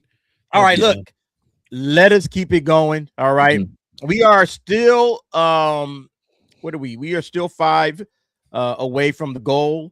The goal will get us to the game. The game will get us to a giveaway, a couple of giveaways for t-shirts, for Anime Head t-shirts. All right. The Anime Kahoot trivia. You guys remember that? We've been doing it for the last couple of weeks. It's been a hit. Everybody seems to enjoy it. So we will get to that if we hit the goal. So continue to deliver and we will deliver for you. Let's go ahead and bring this up right here. You're not imagining it. Your anime shows are officially AI powered. Just like AI James has Gunn. come to anime. Just like Finally, James at long Gunn. last. What's James that? Gunn. Just like James Gunn. Yeah. Right. Yeah. So Sorry, it was right there. Yeah, real talk, man. James Gunn is doing AI, and apparently now there's a company called ANIPOPS also using AI. Let's go ahead and read through this. Artificial intelligence has planted firm roots within the anime industry, prompting questions about what the medium's future will hold for both fans and creators. Recently, Japan's largest stock content marketplace embarked on a bold new venture to launch the world's first short-form streaming service dedicated to AI animated productions. As detailed in the recent press release, the Tokyo-based digital media company Pixta Incorporated recently relaunched its anime platform, ANIPOPS, as a premium content service featuring works from a newly established AI-powered anime studio. Originally created as a platform for individual creators to showcase AI-generated anime, ANIPOPS now exclusively features works produced in-house with cutting-edge AI technology. So there it is, ANIPOPS. What do you guys think, man? Is this something that we're going to be able to, like, I know AI, a lot of people are talking about it, a lot of people like it, a lot of people hate it. Depends on where you stand with it, but is anime going in this direction? Is this going to be the future? You know, where a lot of, streaming services might start featuring AI generated technology or AI technology for the content. What do y'all think? It's already here. They're just not telling you, like, they are doing a whole bunch of AI stuff right now. And here's the thing: they could pump it out. If you want to try and stop it, all you got to do is, I don't know, do your damn job. Animate it the way it needs to be animated. Say the lines that need to be said, and just do it. Otherwise, guess what? More AI is coming. Are you guys going to get it? Are you getting ANIPOPS? If it's available to you, like, I don't know what it is. Obviously, they're saying it's a a pay service, and it's going to feature. For me, like, I'm not a guy that's against AI like that. Like, I always just see it as a tool. Like, I always I understand from an artist point of view, like, it's quote unquote not art or whatever, but like, I'll be lying to you to say that I don't use AI, especially for the channel, like, especially for Ninjas at Night and stuff like that. Yeah, I mean, it gets stuff done quicker or whatever. I don't have to pay people to do stuff or whatever. Like, especially if you're on a budget or whatever. So, I'm not totally against AI, but I could see from either the artist point of view, voice actor's point of view, because I know Vic Mignogna, when he was talking about AI or whatever, like, I think they had like a special AI microphone where, like, it can emulate some of the voice actors' voices or whatever. And he was even saying, like, he was a little nervous about that or whatever, because, like, once it has your voice, do you really need a voice actor after that? We could just pay you full, like, for that one, just pay you one time, and we don't need to use you ever again, type of thing. So, and that's not just even for English voice actors. They could do it for the Japanese too and everything. Like, it's really scary. So that's what I'm saying. Like, and I can understand where Vic's coming from on that. I can understand, because you don't want your voice being used for something that yourself you're not doing part of that. I can understand that, and I agree with him on it. But I think AI could be used. It's just there's going to have to be like guardrails for it. Yeah. Oh yeah, 100%. Yeah, like, you got to make sure that again, for the main thing, it is a tool. A lot of people see AI as somehow replacing animation. I think it's just a tool that animators ultimately will use to make their jobs a little bit easier, maybe to streamline it or something like that. I don't think animators are going to use AI in a way that they are going to hurt themselves. In other words, they'll just speed up the process. That's how I see anime. AI. I don't see AI as doing something that we haven't done before, like with CGI, especially with live action. You think of CGI, like computer generated graphics. We used to not have that. We used to have practical effects. You had to do things with puppets and models and all that kind of crap. Now you don't have to. You can actually just generate it on a computer, and you can get Jurassic World style dinosaurs. That's like, holy shit, that looks real. I just watched what's the name of the movie? The End of Oak Street. I saw that. I just saw it today, and I get what you're saying, because that movie was really good. Oh, I hated it. I did not like that movie. What the fuck are you saying? Excuse me? Troll job. Okay. Look, we're talking about anime. Okay. We're not going to get into that. But yeah. Let's not go through that. But I'm saying, like, fucking terrible take. But I'm not going to get into that. I'm just saying, like, the fact that like I said, that was dinosaurs that are attacking people, and it looks like it's right there in the frame with them. I mean, that's part of what AI is doing. AI is just kind of speeding that process up, making it look a little cleaner. That's it. I don't see AI as replacing the traditional creative methods at all. And so, look, Japan can launch this service. That's fine. I don't think it's going to change anime at all. I think the studios are still going to do what they're doing. They may incorporate AI as a tool into their day-to-day operations, but I don't think it's going to replace anything that's being done, not just with, live action, but also with animated. I don't think anything's going to change. I don't know. What do y'all think? It's probably just going to make things a little bit I'll more, let everyone else affordable. go first. I got an opinion on it, but I'll let everyone else go.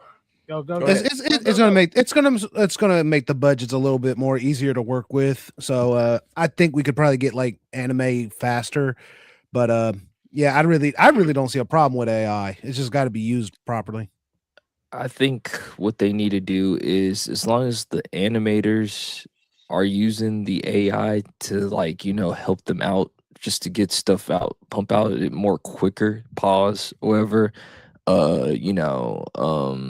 to get us better animation. Because Stacy, you remember when Dragon Ball Super first came out, like it was like horrible, like, but they were dropping it every week or whatever. It was weekly or whatever, and like most of the animation was garbage during Dragon Ball Super or whatever. So, maybe with a little bit of AI help, they can like make the characters more perfected on certain things. So, that's just my thoughts on it.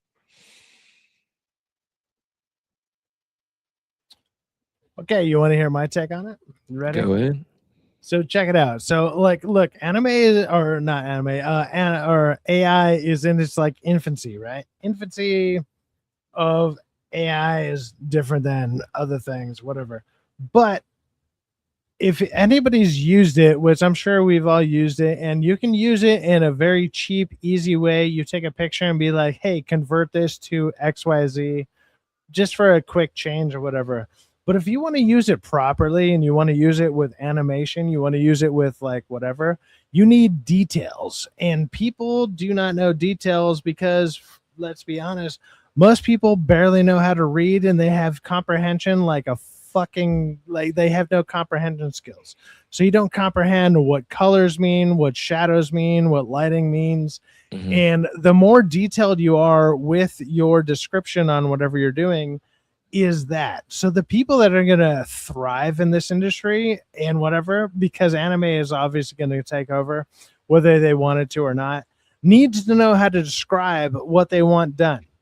If you don't know how to describe what you want done, it's not going to look right. It's all going to look shady and like sketchy and whatever. You need to know the right wording. You need to know you need to know the basics of how to, I don't know, read and fucking write, just to literally type and write what you want out there. Most of these people don't know how to do that. That's why these things look janky and they look this kind of like third worldy, or what do they call it? What's the wording for it when it's like you're looking at something and you know it's not right. There's a wording for it. I'm for some reason I'm missing the word. I'll come back to it. But it's like, Jesus Christ, dude. Like nobody knows how to describe stuff right, so this stuff doesn't look right. They're not gonna get there. Uncanny. There you go. It looks uncanny valley, and that's why everything looks uncanny valley, because nobody knows how to write properly and describe it properly to the AI. So you're gonna get a bunch of people who don't know how to fucking describe stuff because They couldn't describe stuff beforehand, so they would have either been bad writers, bad transcribers, whatever the fuck they were going to be. They're already bad at their job. So you're going to get a bunch of bad AI. The people who are going to thrive with it are the ones who can. And you already see that. There's a few people out there who just like, dude, some stuff just it almost looks seamless. They're using the same tools available to everybody else with the same stuff. And it looks pretty awesome, usually only for 15 to 30 seconds. But it's like, well, what if that guy has access to everything? And then the thing is, and it's actually usually pretty simple. Once you have your prompt set, you set those prompts, and then you change, the dynamics of those prompts. Obviously, the easiest way to tell AI, it's always centered in the middle. Like everything is centered in the middle or whatever. But it's like, dude, this thing is going to take over once people learn how to dynamically move the camera, dynamically move stuff, and dynamically alter the lighting and stuff like that. It's going to be, it's obvious. It's so fucking obvious to me. But it's going to take those people that are good enough to do that, which is going to take skill, time, and, well, oddly enough, probably some blue collar work with measurements and shit like that. Like, snap! It's stupidly easy to. It's a stupidly easy thing. Sorry, I'll stop. Sorry, our esteemed guest's name. What hole did you crawl out? What hole did you crawl out of? Name? Bro, let him cook. I don't even know what the conversation's about, but I'm invested. Keep going, man. Well, we're talking name. Japan launched their official AI anime streaming service, ANIPOPS. So we're discussing where does AI fit within the anime world. I know you're just coming in cold, so you don't know, but do you have any thoughts on AI and anime going into the future? Is this something that anime is going to have to embrace, or what do you think? I mean, personally, I don't like the idea of it because I just, I don't want to sound like those lunatics, but I still do prefer the human touch to it. And I think there's something that AI can't create. Oh, thank you, Stephanie Napolitan. But because it really is just grabbing prompts, it's just basically taking what it's being fed. And, I was listening to Cyfax's point while I was in the waiting room, and he does have a point. I don't know if you showed it, but you remember that little meme that I sent about that high school teacher crying because his students can't read?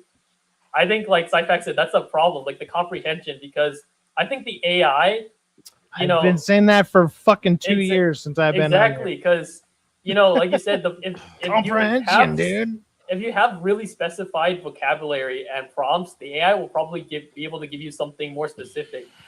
Whereas if you're just just typing in the same stuff that everyone else is, it's just gonna keep giving you just nothing more of the same basically. So I think it is going to get advanced as people, like Cyfax said, as the right people or the more knowledgeable people get their hands on it or start to understand it better.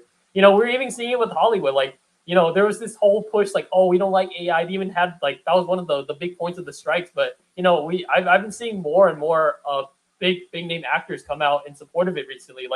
Ben Affleck was a big one. I think Brad Pitt recently he made some comments about it too. So everyone's seeing the direction of this industry. It's a matter of whether or not you're willing to adapt to it, bro. Here it is, bro. Yeah, hey, look. Let's watch this real quick because this is, to you and Cyfax's point. A high school teacher gets emotional while discussing the literacy of his students. They couldn't fill in 4 words. I seen that. I am on my lunch break. It is, 11:30 or something like that. And I just finished a 3-hour class. We have what's called block, and block is where first and second periods are combined for subjects that need it. And so I literally broke down in the middle of class because I'm teaching seniors. these kids are leaving high school and going to college, hopefully, after they finish. We had 2 paragraphs to read, 1 sentence complete to write. I gave them the sentence stems. I basically completed the sentence for them in the mind.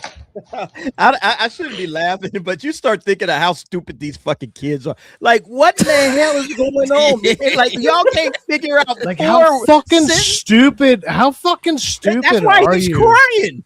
And these are seniors. These are kids that are about to go into the world. This is your next, like, voting block. All right.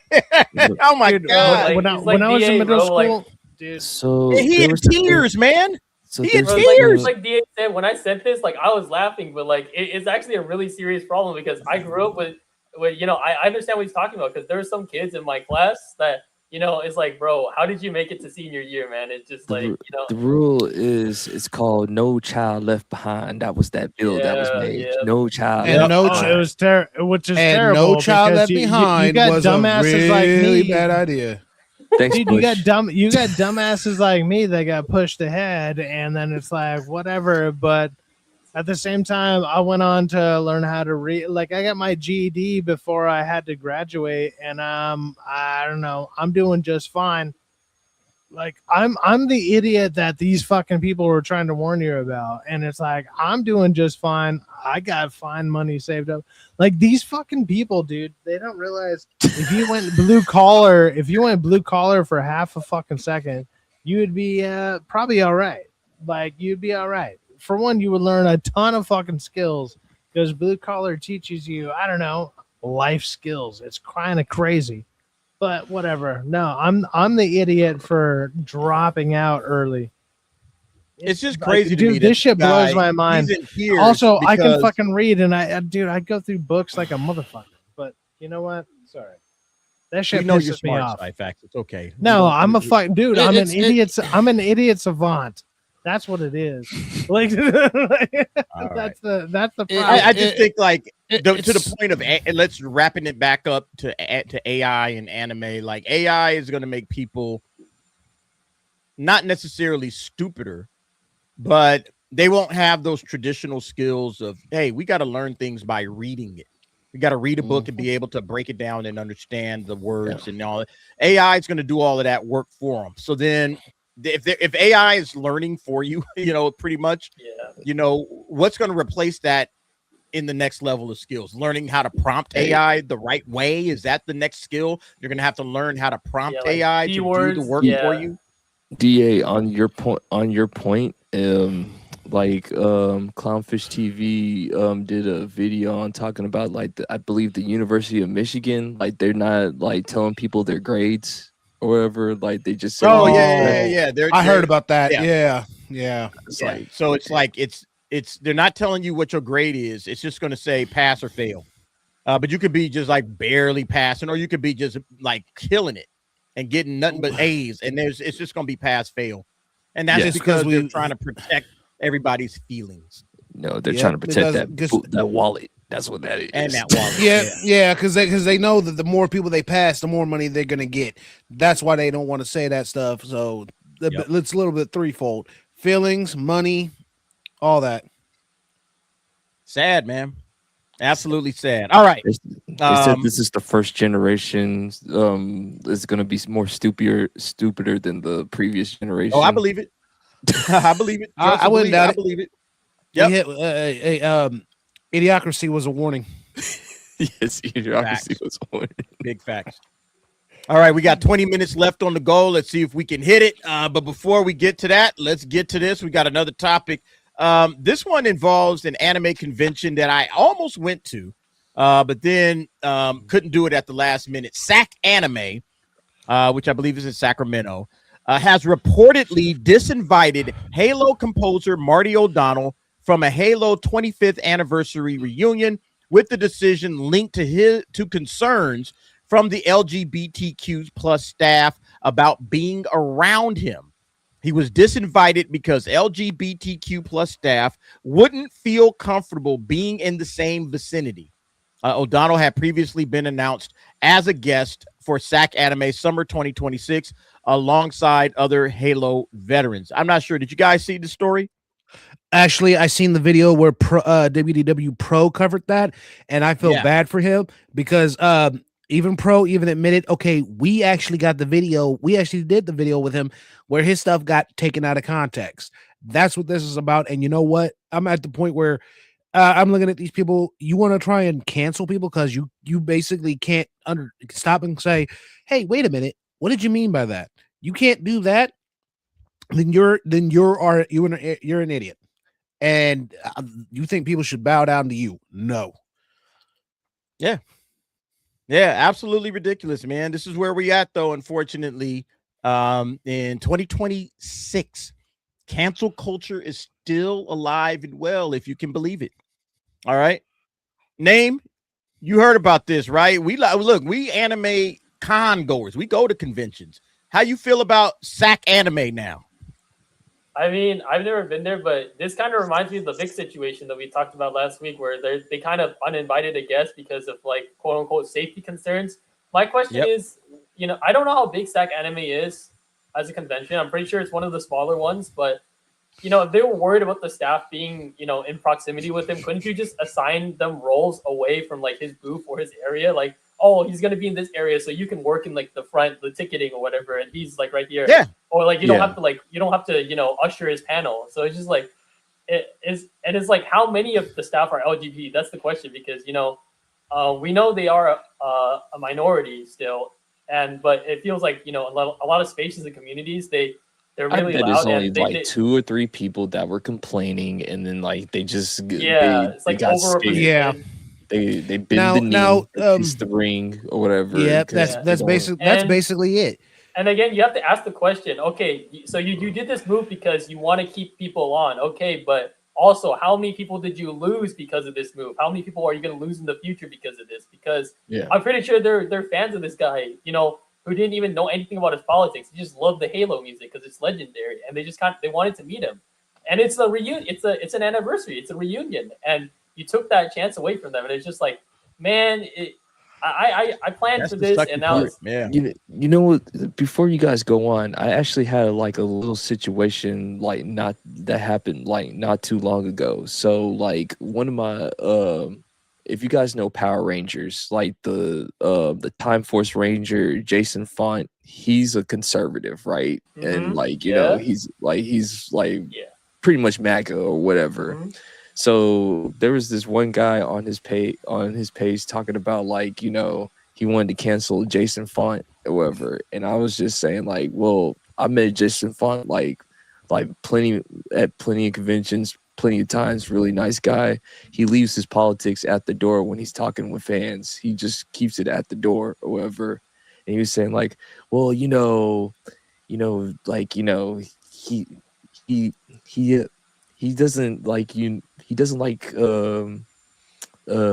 he likes like Charlie Kirk stuff. He likes conservative stuff. And I'm like, bro, like he leaves it at the door. So I even asked this dude, I said like, okay, so Karen Ashley, which is the Yellow Ranger from Mighty Morphin Power Rangers, she's a Democrat, like major TDS or whatever.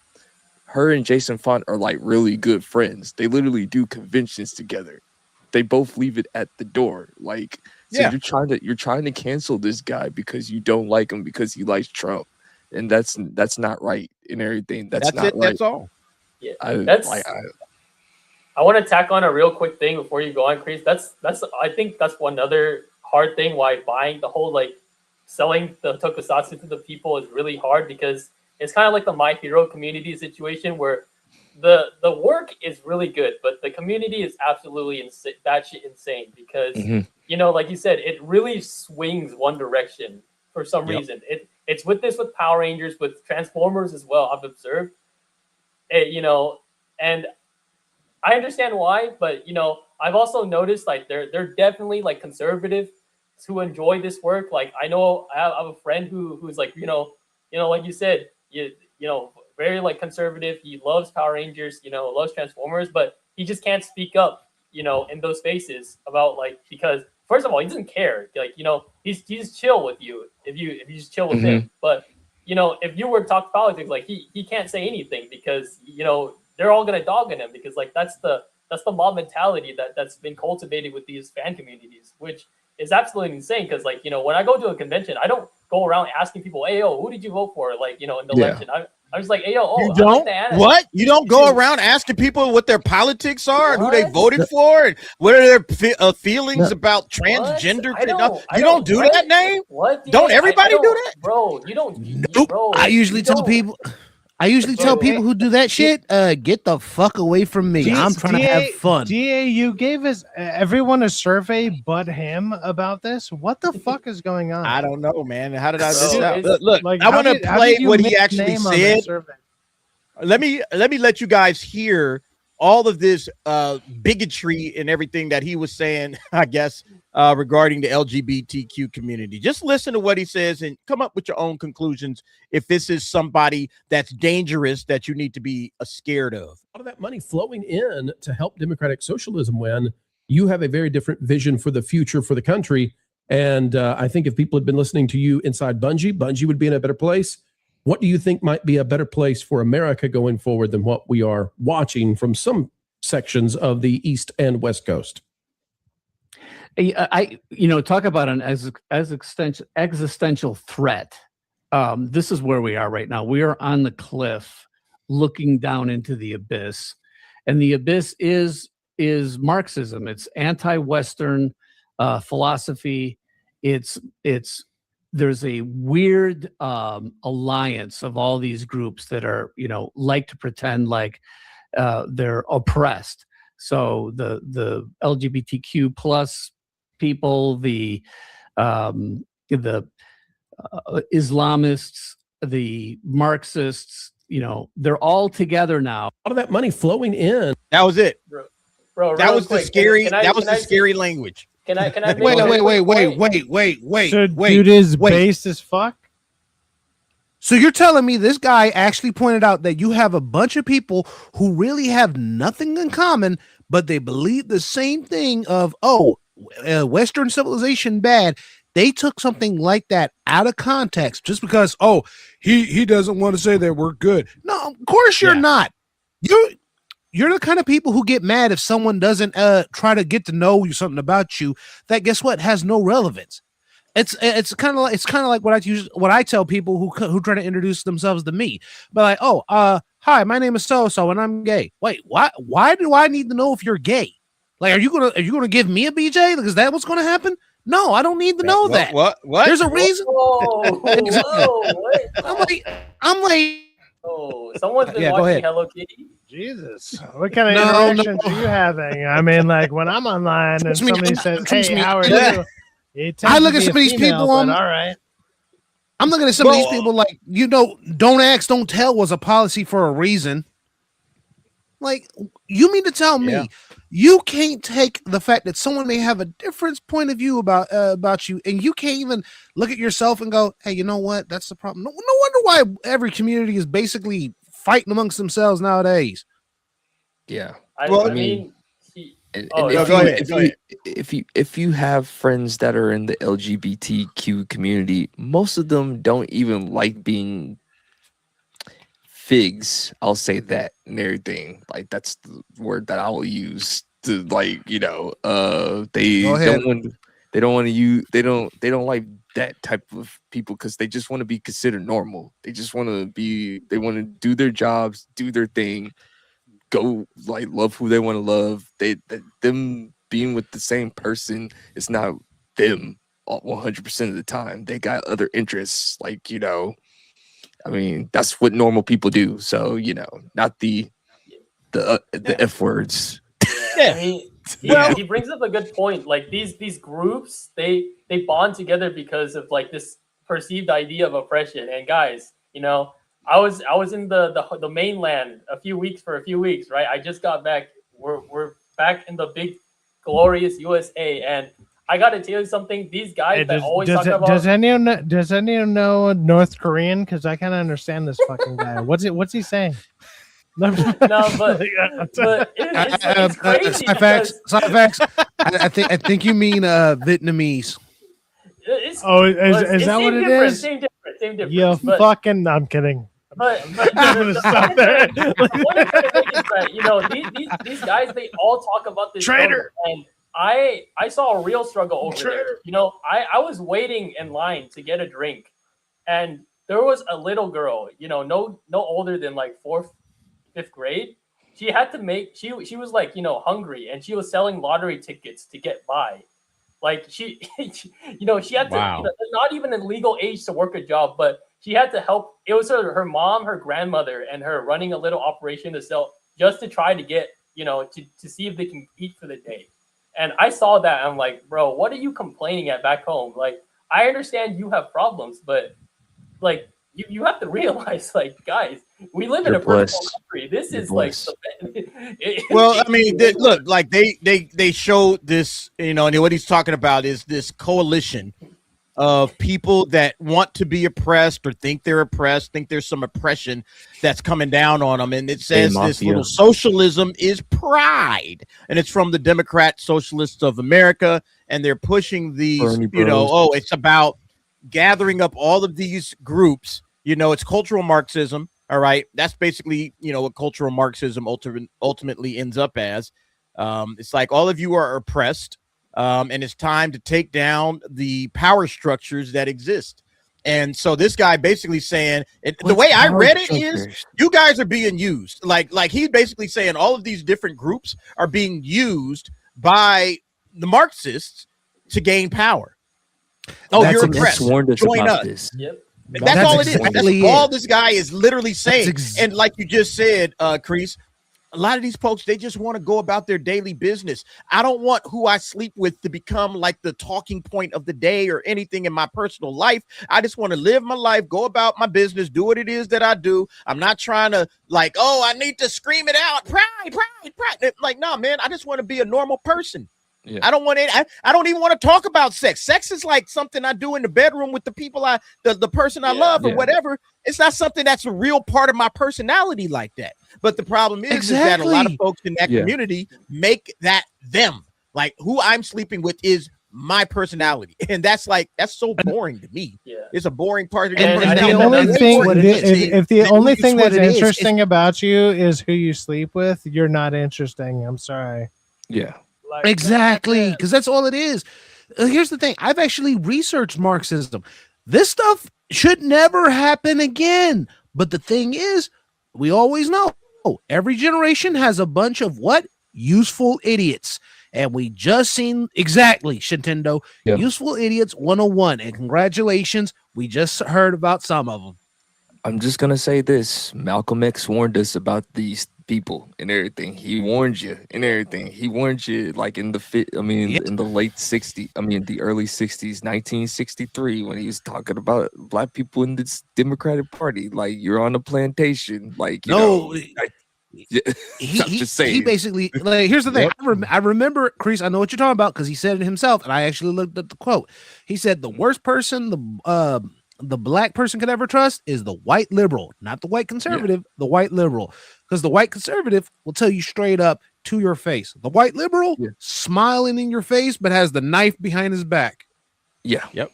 So that's only so fair. Like, I'm willing to shake anybody, but you know, man, look, I think our community, most of us is cool. But yeah, so now you got to wonder about like these anime conventions, like how, like, you know, it's like I go to anime conventions and I just want to be able to enjoy myself. And man, this is what's happening. This is ridiculous. SacAnime, SacAnime, man, probably one I won't be visiting. It's a sus name in itself. SacAnime is going to fall for this because I actually have a friend out there who in Sacramento. He hits me up and he's literally said for the last few years, the attendance has been dropping like a fucking stone. Worse than what Luffy could do in water.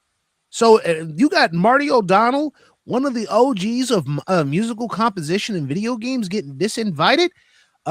Dude, I wouldn't be surprised if they shut SacAnime down this year. I wouldn't be surprised if Anime Matsuri try to pick this guy up. Pick him up. I would pick him up and bring him in. Hey, look. Anime Matsuri gets him. If any of these places are smart, anybody that's getting canceled right and left, whatever, they're just getting canceled across any platform. Pick them up and put them onto whatever you're doing and fucking platform them. What was the name of the race car driver? Frontline them immediately and watch what happens. Watch what happens. What was that? Like what was that? Camelot. Well, who's that? Who's a race car driver? And I know he follows me. Camelot. Yeah, he follows me on X. He got Camelot canceled from he got canceled from a convention. So yeah, it would be kind of cool just to have all of these canceled guys show up at Anime Matsuri. It's like, we all here. Here's the funny thing about Camelot. He actually was legally allowed to sue the guy behind the convention he got canceled from, because that was information that was all defamatory. And when he found out it was defamatory, he basically sued him and got paid off that crap. I would. Yeah, it's crazy. It's funny. Like I'm actually like a fan of Camelot. I just thought he was a shitty guitar player. I'll admit, Bay Area peeps, it's been declining. And to be fair, he's actually pretty decent. He's actually pretty decent, but I mean, no. Yeah, get over to Anime Matsuri, man. Look, all the canceled cats, go to Anime Matsuri, hang out with Vic. Camelot, he's. I'll give him this. He's not one of the best guitar players I've ever heard, but at least he's trying to improve. Yeah. All right, let's talk about some improvement, perhaps. Sort of in the anime side. And look, this is one that they asked me about it on WDW Pro, but because I never played the game, I don't have any context. Maybe you guys will. Apparently, Kingdom Hearts is getting an anime. The anime series is in the works at Disney Plus. Did anybody play Kingdom Hearts? I never played it, so I have no context. I have. Would this work as an anime series? Yes. Yeah, it could work as an anime series, but the thing is, you would have to break the games up in numerous seasons. And I gotta agree with. You have to ask: Are they adapting the games, or are they doing as edge runners, where it's set in the universe of the games, but it follows a different protagonist, so they don't have to Here's the thing. It would have to follow Sora or whoever wields the Keyblade. So they would have to explain why someone who in the games never wielded the Keyblade has the Keyblade, and they really can't deviate from that. Now, as far as like telling an anime a story, yeah, they could literally do that, because they could literally. It's not. I don't think it's going to be a good idea. I think it's because I just don't trust Disney with this property, because I just have a vibe they're just gonna mess it up. Dude, I'm actually scared, because the fact that there's Square Enix characters attached to this, and I love characters like Cloud, Tifa, Squall, even though in Kingdom Hearts he's called Leon. I love the characters from the Final Fantasy series, and they are attached to this. So if this goes bad, that could hurt Final Fantasy in ways that they were not expecting. So if this was Disney in 2010, 13, I would love this, but we are in the age of they're just trying to find something, because they were supposed to do the Power Rangers series, but then they canceled that. Bro, don't get me started, bro. I was praying on that series downfall, bro. But I would have loved to see that get canceled in real time. Bro, I have a question. So nobody feeling this. Nobody wants this to happen.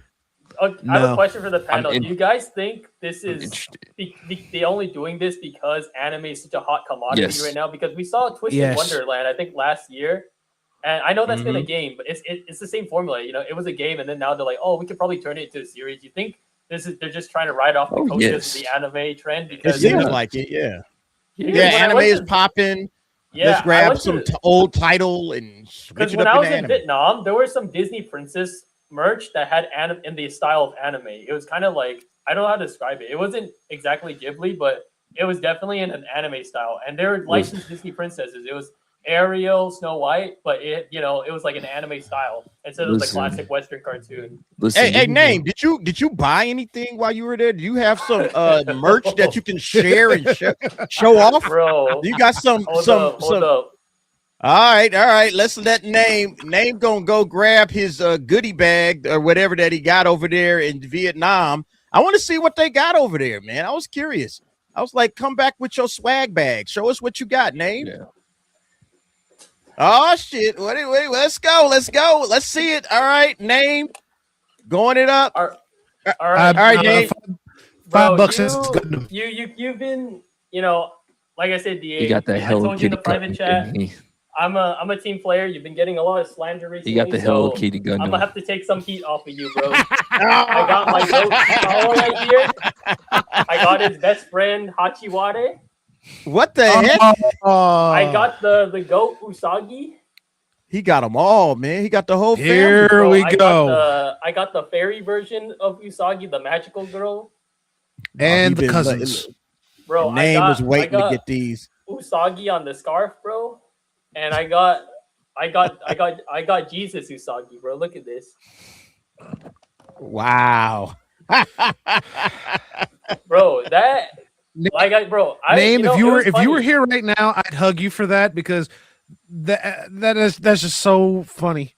I would hug that's you what I'm saying. Like you guys probably have been seeing my character arc in the chat if you guys are like, keeping up with it, because I was talking about that Chikawa movie. I was posting. I can't keep up with it because you be posting. Yeah, I know. I sent so much, but bro, that Chikawa movie, like I was just reporting on it. I was like, okay, let's see what this is about. People are talking about it. Ha, it's funny. I start watching it myself. I'm like, hold on. It's like that Don Draper meme from Mad Men where he's like sitting in the cinema with the cigarette.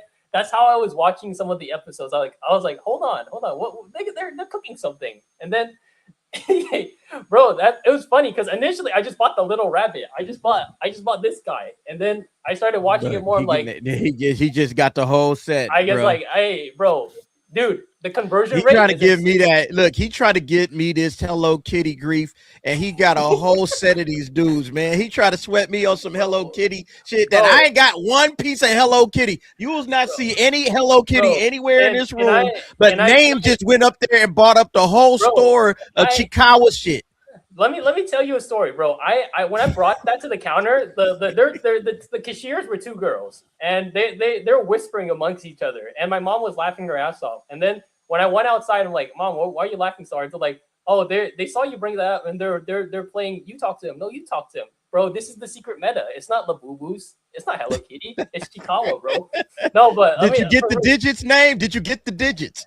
Bro, I can't speak Vietnamese, bro. I'm washed. I'm a fake Asian. I couldn't. Man, look, man, love has only one language, bro. Love got one language, man. I'm gonna say this. We ain't gotta talk.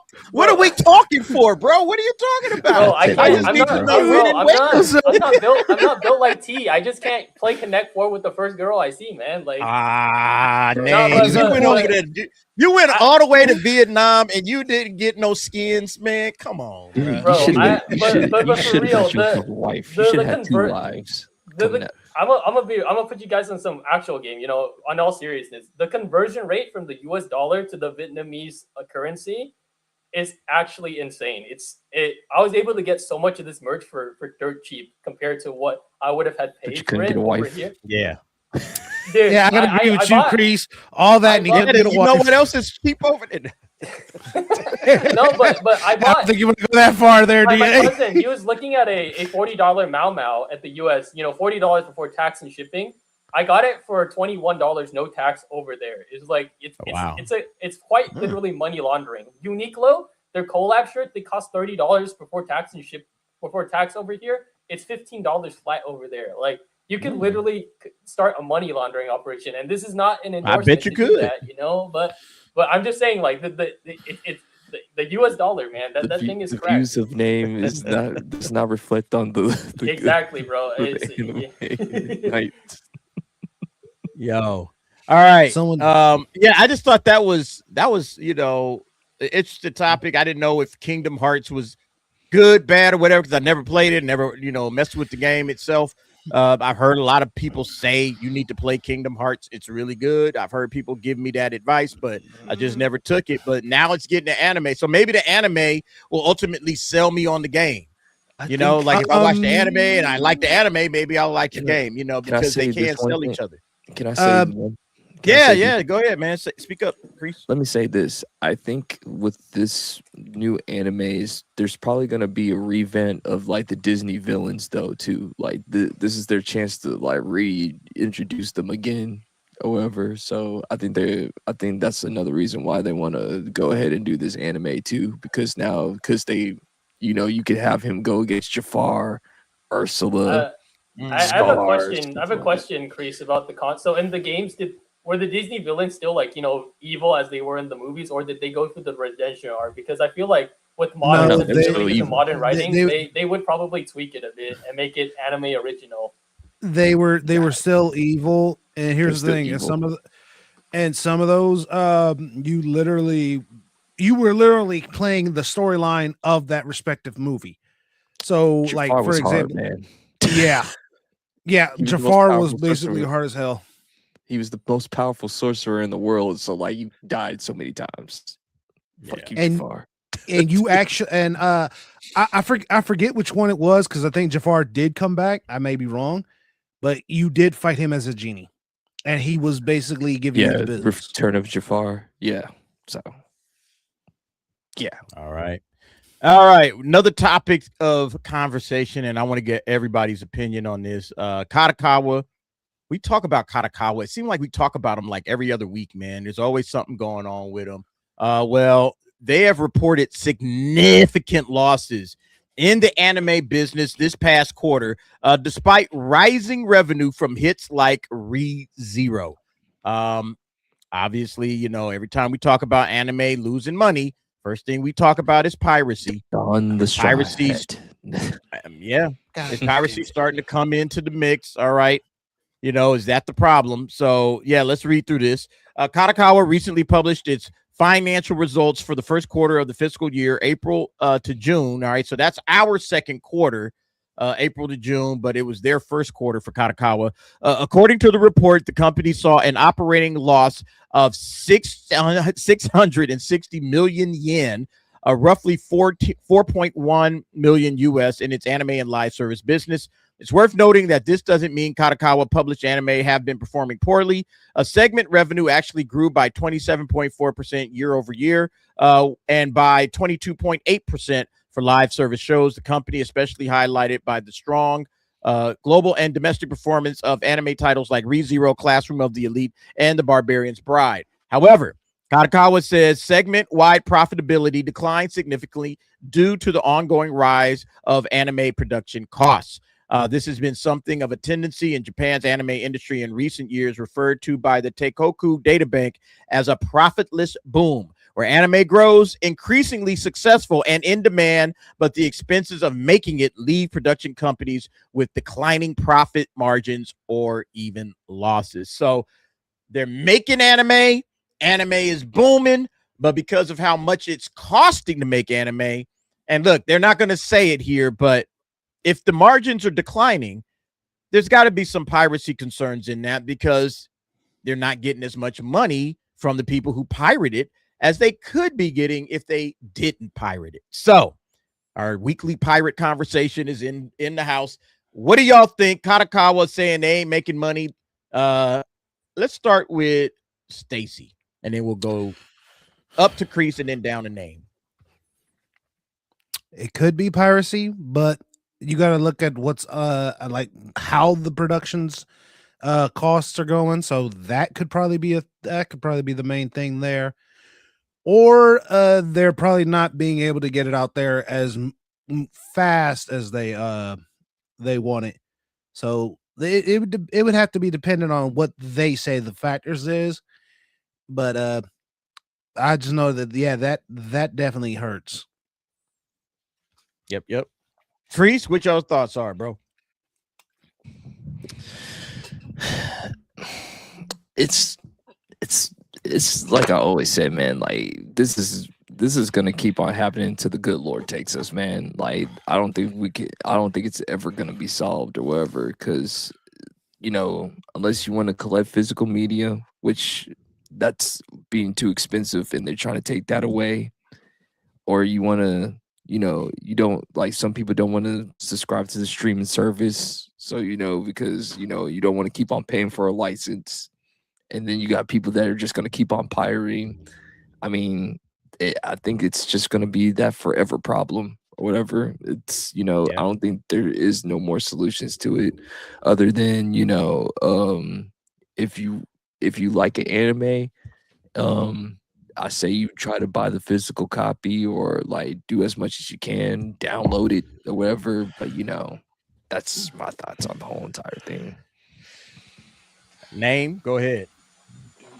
I always want to, I'm always thinking about this because, I talked to Cyphex about this, about A-list, which is kind of a separate, but, similar issue. It's kind of like subscription model, we're paying that $26 a month. How much of it, how does the theater profit from that? Because you get to see 4 movies a week, and this is an A-list ad, but we're just doing the math here. That's like 16 movies a month. Like, and if you think about it, that I save what, $18 at every trip. Not counting. So if I just go raw dog the movie, no concession, no nothing, that's like $18 every trip. So, I'm robbing the theater of, upwards of like $200, $300 every time. So, they're charging me $26 per month, which is a steal for me, but how are they making money?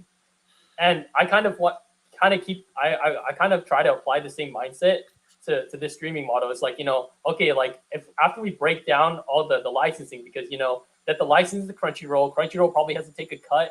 They got to pay their translators or, whatever, their licensors, their marketing too. So how much of it actually goes back to the original, is globalization like costing them because, they got to split it and, they have to make, they have to make it for more than just like, their initial audience. And like Chris said, like, the product, the physical is like being priced out. And, if you want a physical right now, I know like certain animes, they only got a physical release in Japan, and that import is absolutely diabolically expensive. So you're probably, not going to buy it because you got other things to worry about in your life. But sure, and it's also, I wonder if it's a production deal thing because, we talked about MAPPA trying to take back control of, what they own because, they're trying to change that model because they said, we're kicking too much money to the producers and not to our actual client, our actual own work manpower, our own company to be able to produce it because we're the ones making it. And then like the producers, the company is getting the big cut. Is like, that didn't seem fair to them. So I wonder if like taking back some of like, something say like the merchandising rights would help with this, like, with a bit of the money because, merchandise, that's the big cope that everyone uses. But, it does sell a lot because you buy one, if you get a complete season, like unless they do something crazy, like I got the complete season once, if they remaster it, whatever, I already got one. I got one version of the complete season. I don't need another, but they keep putting out new merchandise. Like, oh, okay, that's something I don't have.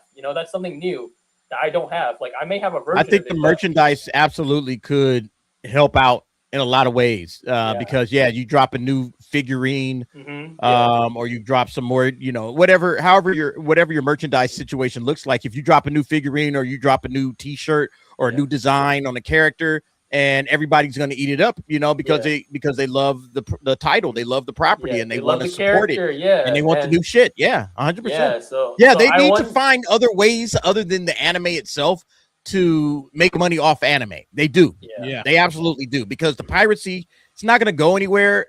They may be able to slow it down, but I don't think ultimately that's the way to make these companies profitable.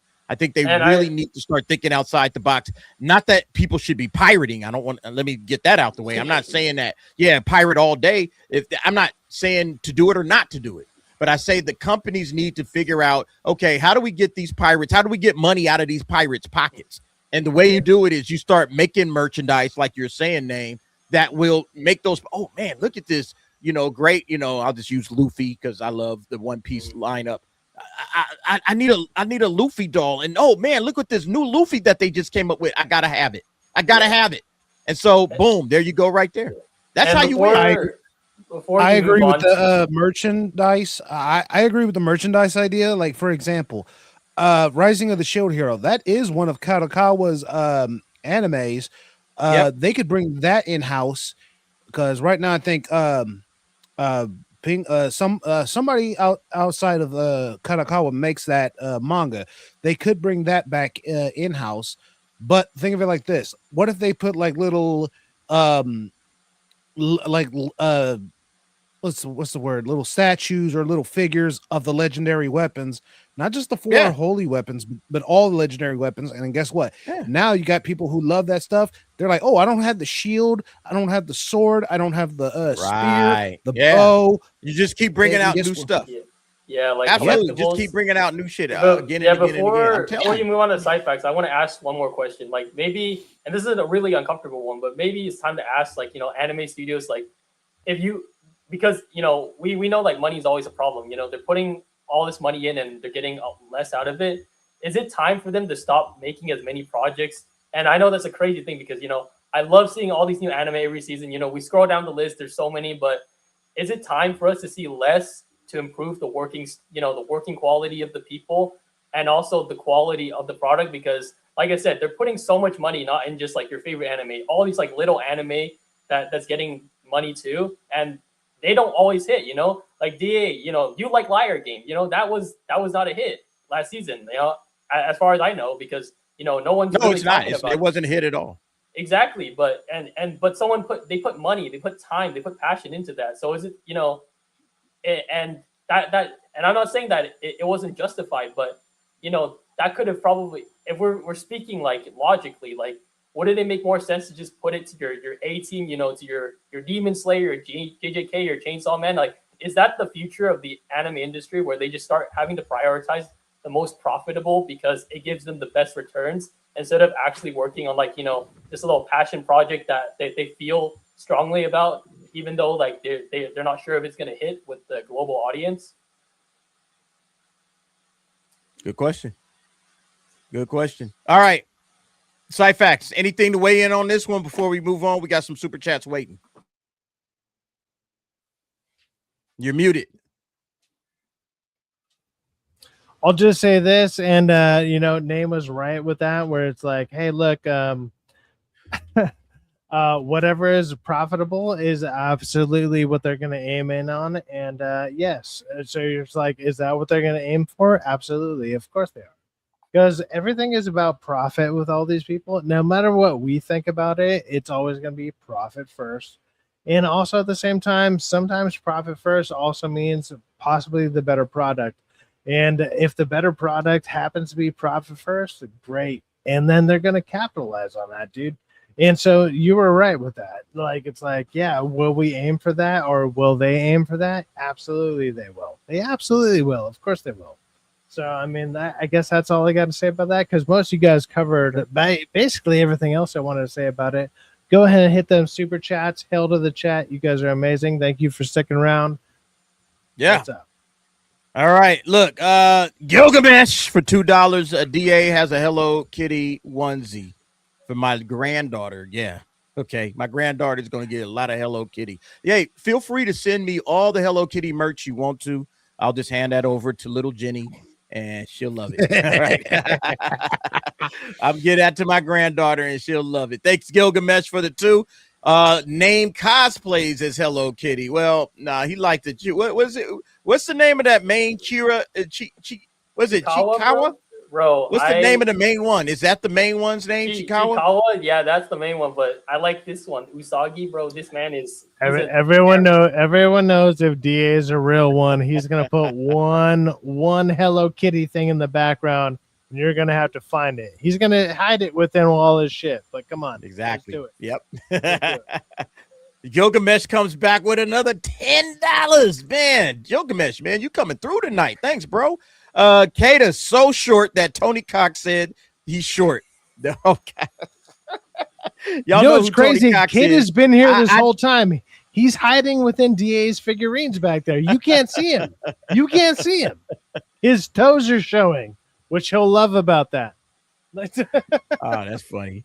Kauda is so short that he can't go to Disneyland because they will think he escaped from It's a Small World ride, bruh. He's loving this, man. He's absolutely loving roasting on Kata, man. I don't understand what Kata did to him. Gilgamesh, he got another one for Kata. Golly, man. Kata is from Endor for $5. Kata is from Endor. His Ewok name is Chim Chim. He was the baby Ewok in Star Wars Return of the Jedi, man. That's messed up, man. That's messed up, man. Damn.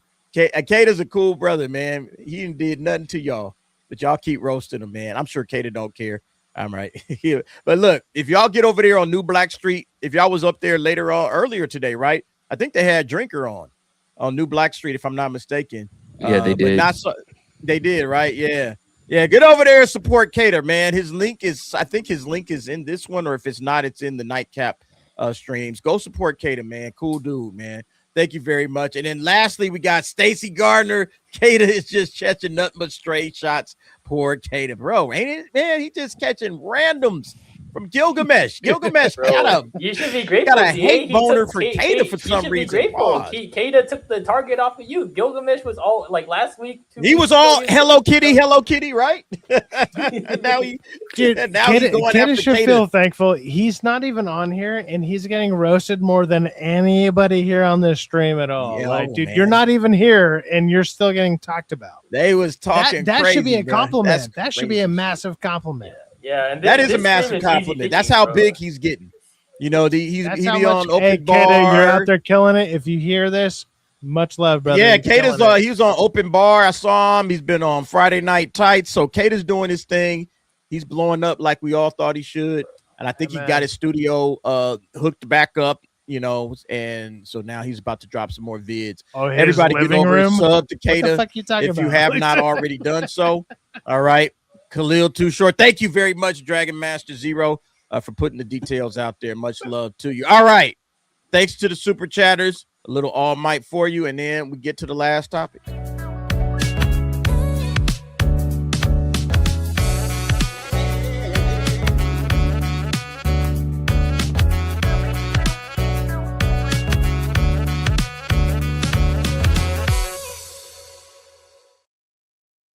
Uh-oh. Trouble in Paradise. Japan's weekly Shonen Jump magazine circulation falls under 1 million copies for the first time. What did I say? You said it. This is where it's at right now, man. Shonen Jump falling under 1 million copies. Look, we talked about how, you know, the Japanese mangakas are saying that there might not be a lot of young people in Japan because of the birth rate crisis. There's not a lot of young people in Japan buying manga. All right. And now we're seeing the circulation falling under 1 million copies. We got some troubles here, guys. Is this a good thing? It's not a good thing. You wouldn't think, but y'all's thoughts on this, man. This is not, I don't think this is good news, but there might be the manga millions light at the end of the at the end of the rainbow, and we'll talk about that, or at the end of the tunnel. But go ahead. All I'm just gonna say is, like, I know Sony is just rubbing their hands like Birdman, saying like, yeah, we're gonna have to cop that soon, like, you know, like, because they need IP for manga. So, like, you know, they're gonna probably come to them saying like, hey, look, you're kind of struggling right there. So, you know, how about you know, we could just team up, you know, be a good team. Didn't Sony come out recently and said they want IP strong enough to compete with with Mario and Sonic or whatever? Like they're gonna need heavy hitters, and manga could probably give that to them. That's what I'm saying. Yeah. Like, that's what, like, as soon as, remember when you guys were talking about manga and I said, like, do you think they have the balls enough to try to get Shonen Jump or try to partner up with Shonen Jump? I think when they see that news, I think they're gonna strike. I believe.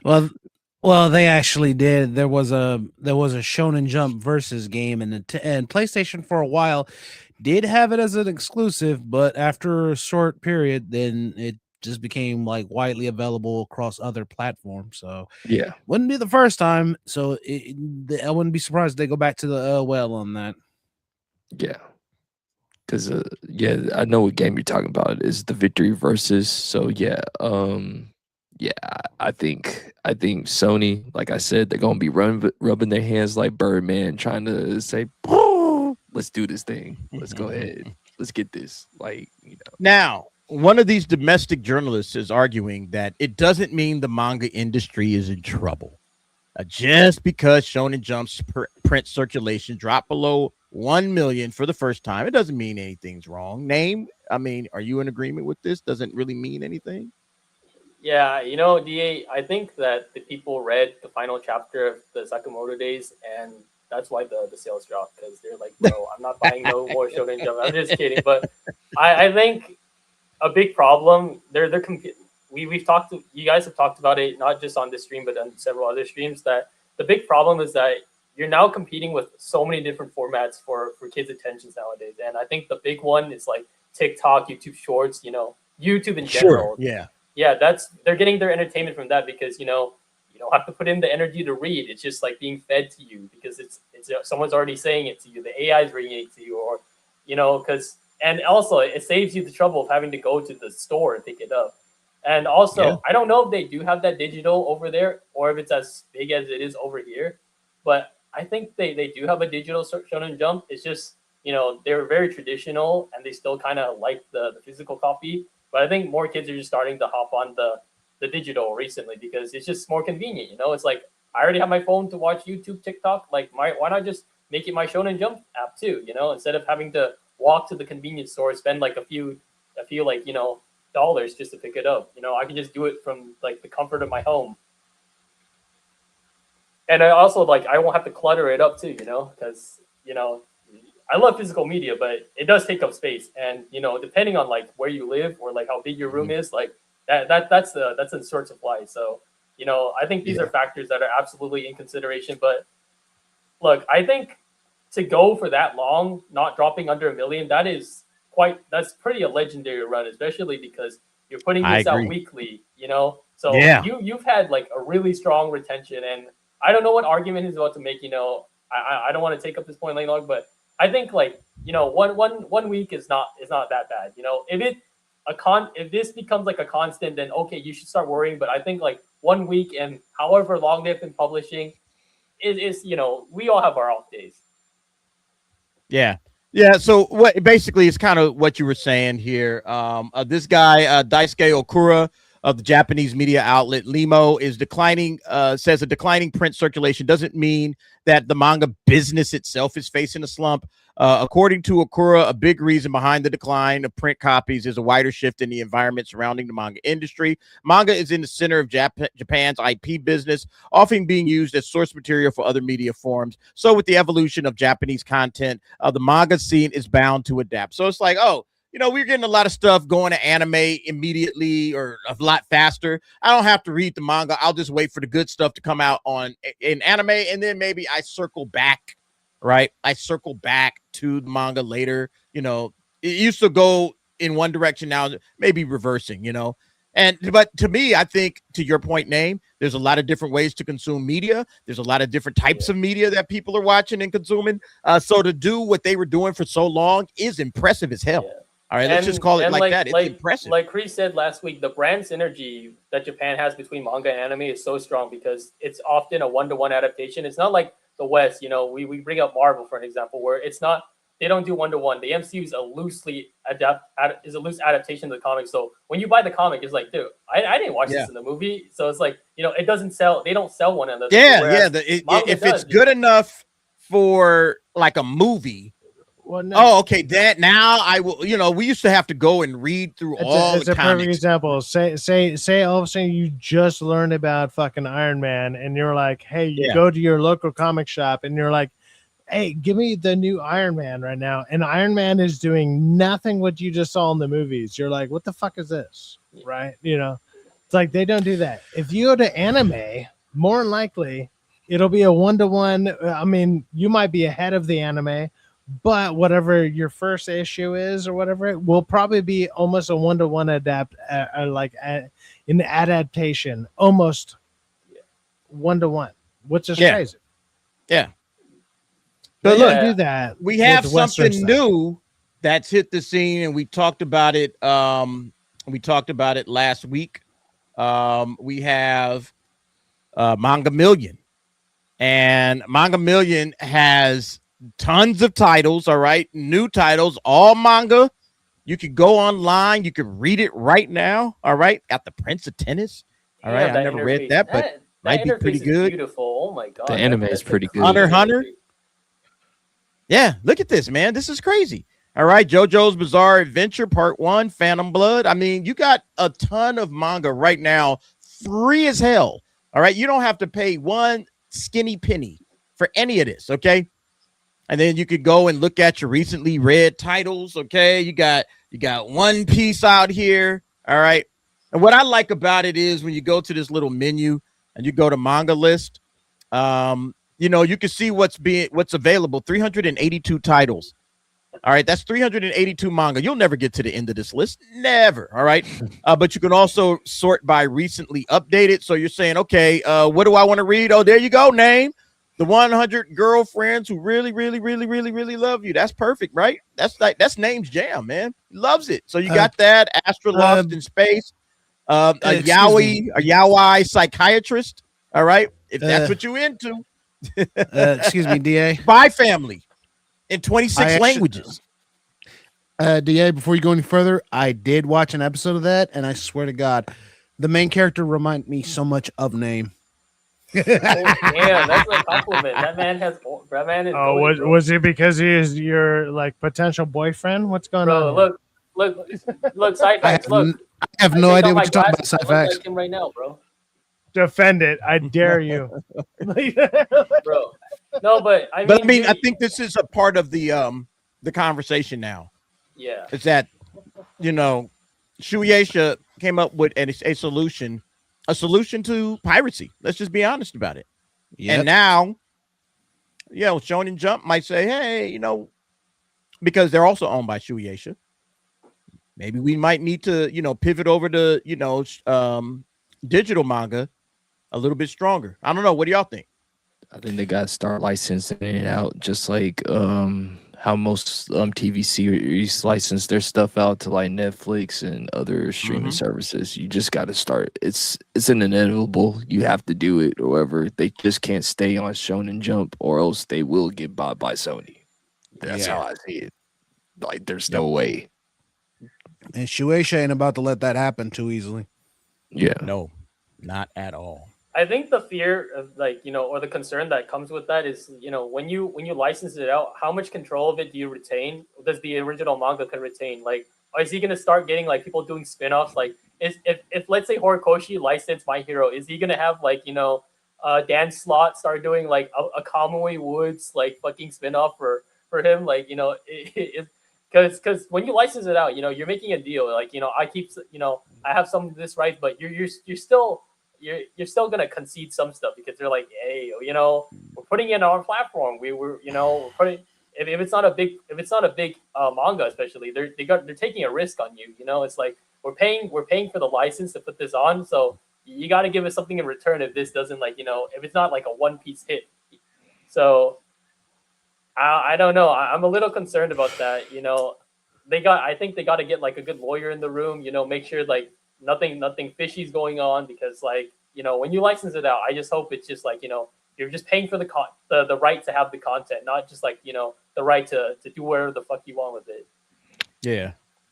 Because we've seen it, you know, with like the live action stuff, you know, the liberties they take, you know, like I wonder what that licensing deal was like, you know, when they signed those papers, like who was in the room, like, you know, what did they agree on, like. They basically appealed to the greed. They said, hey, I can give you enough money to make your situation better. You just got to give me the creative control rights. I mean, like, who wouldn't sell whatever you got for the only person right now is like Oda. Oda's like the only one that's in his work and his creativity. That's like the only person that, and even then he probably had to concede on some stuff or whatever with Netflix when he was like doing stuff. Well, Oda thing though, you can concede on Oda would stuff, basically be considered the outlier for that. You can work around it. Oda would be considered the outlier for that because, one, Not much is as popular as One Piece, and people still are flocking to that to see how it's going to end. Now, with how he's basically teasing it, how like, we're about to get to the final island. No, he keeps pushing the final island off. So that's bringing people in to basically see what is the final island. Where is the One Piece? I know Toy has probably talked to him though. Like they do want him to start wrapping it up though. Like, cause as much as they want to make so much money off of One Piece, they, can't keep on having their whole entire animation be towards One Piece too at the same time. It's like, Well, the thing is, he knows he's gonna have to end it sooner or later anyway. Yeah. The thing is, like, he's already said from what I've read in articles, he's gonna basically start going towards the final arc when he reveals the 10th member of the Straw Hats, which I think is probably best. Yeah. It's kind of cool that they got like these extra features, interviews with the mangakas. That's kind of cool. I like this. Yeah, I like this site, man. They could have just done the bare minimum, just like put the manga on the site. Here you go, But they took the time to give us a good interface, the filter system. The interface is legendary, man. This is a great interface. And then you got little interviews. It's like you want to read what you want to know more. Yeah. Hirohiko Araki, and he's got, like, this is dope, man. I like the site, man. I really do. Well, think of it like this. This has been only up for about a week. So this is basically the beta form in its first form. They're going to start trying to improve this stuff within 3 months, especially since they want to add more to it. This is just it's a year. What is it? A year and some change experiment. It's going to close up in December of 27. So, and by then, I think if it's as popular, then it's going to be even more popular by the time we get to that date. I think what you'll end up seeing is that, now we're going to charge, or maybe we get some ad tiers going, and then now they're going to charge. They're going to have ads on this to kind of pay for all of this stuff, But yeah, I mean, there's lots of stuff to love on Manga Millions. So I give them all the credit in the world, man. This is a great product. Okay. And if you're an anime fan, I mean, why wouldn't you register for this? Free, no registration required, and you could just go in there. So we talked about price last week. Like, how much are you guys willing to pay for this? Because sooner or later, this ain't gonna be free. I would pay up to $10 a month for this. Me personally. This seems like it's going to be about 5 to 10. And honestly, I could write a lot of my shit off, so I can pay a little bit more. But I mean, I would probably pay $10 even if I couldn't. Even if I couldn't write it off, even if I couldn't just get I would probably still pay for that every single month, because why not? That's a great. That's an interesting question you bring up, because we're tying it back to the idea of different forms of marketing. I think if they were to open up an app, I think the smart thing to do is if you're gonna have a multi-tier system, have a tier, or open up a little link to a shop, that you license out from this tier. If you have this tier, we'll give you a coupon code every month for a manga or a little figurine. It gives more incentive, because your brain just wants to capitalize on the perceived value. So you're just 25% off. I'll be an idiot if I waste that. So you're just gonna go buy something. So it's it trained. It's like a little money on the side, because they get the subscription money, and then they also incentivize you, hey, you want to pay for this this little figure, this little book, or even hell, a streaming service. I think that would be a smart thing to do, but we'll see what their game plan is, because like you guys said, this isn't going to be free forever. There's no way. There's you just brought it up at the end. There's the reader count, how many pages were being read. I think once they see that number shoot up, they're gonna be at some point we might even want to close this early. Shit, I mean, look, 376,000 readers so far to date. It's been open for a week. It's only a week. It opened up a week last week. We did the opening night. And it's what is this? 3 million. I'm gonna guess. Was it 3 or 8 million? Oh, never mind. 133 million pages read so far. So think about this. Right. So think about this. In a year, what is that going to look like? And now they can take these raw numbers directly to advertisers and say, this is what we did in a year. In a year and some change, this is what we did. This is what ads are going to cost. What do y'all think? They'll be able to bring the raw numbers so the advertisers can see, oh, okay, so calculations, we have this many ads running for this. Okay, we're willing to buy that package. And there you go. Now, here's the best part, DA. Here's the best part about that. Going off just the pages read so far, Name's idea about, let's say, the deals and stuff, that's going to be a heavy incentive in that. That will be a heavy incentive in that, because now you got basically a 133 million pages read so far. Okay, guess what? Now Shueisha is going to be like, okay, we entered into a partnership with Amazon. If you read so many, if you read so many volumes of a manga, or you read so many volumes of manga, we'll give you 25% off anything made by Shueisha if you buy it through Amazon. Amazon's going to make bank off that. Shueisha will make bank off that.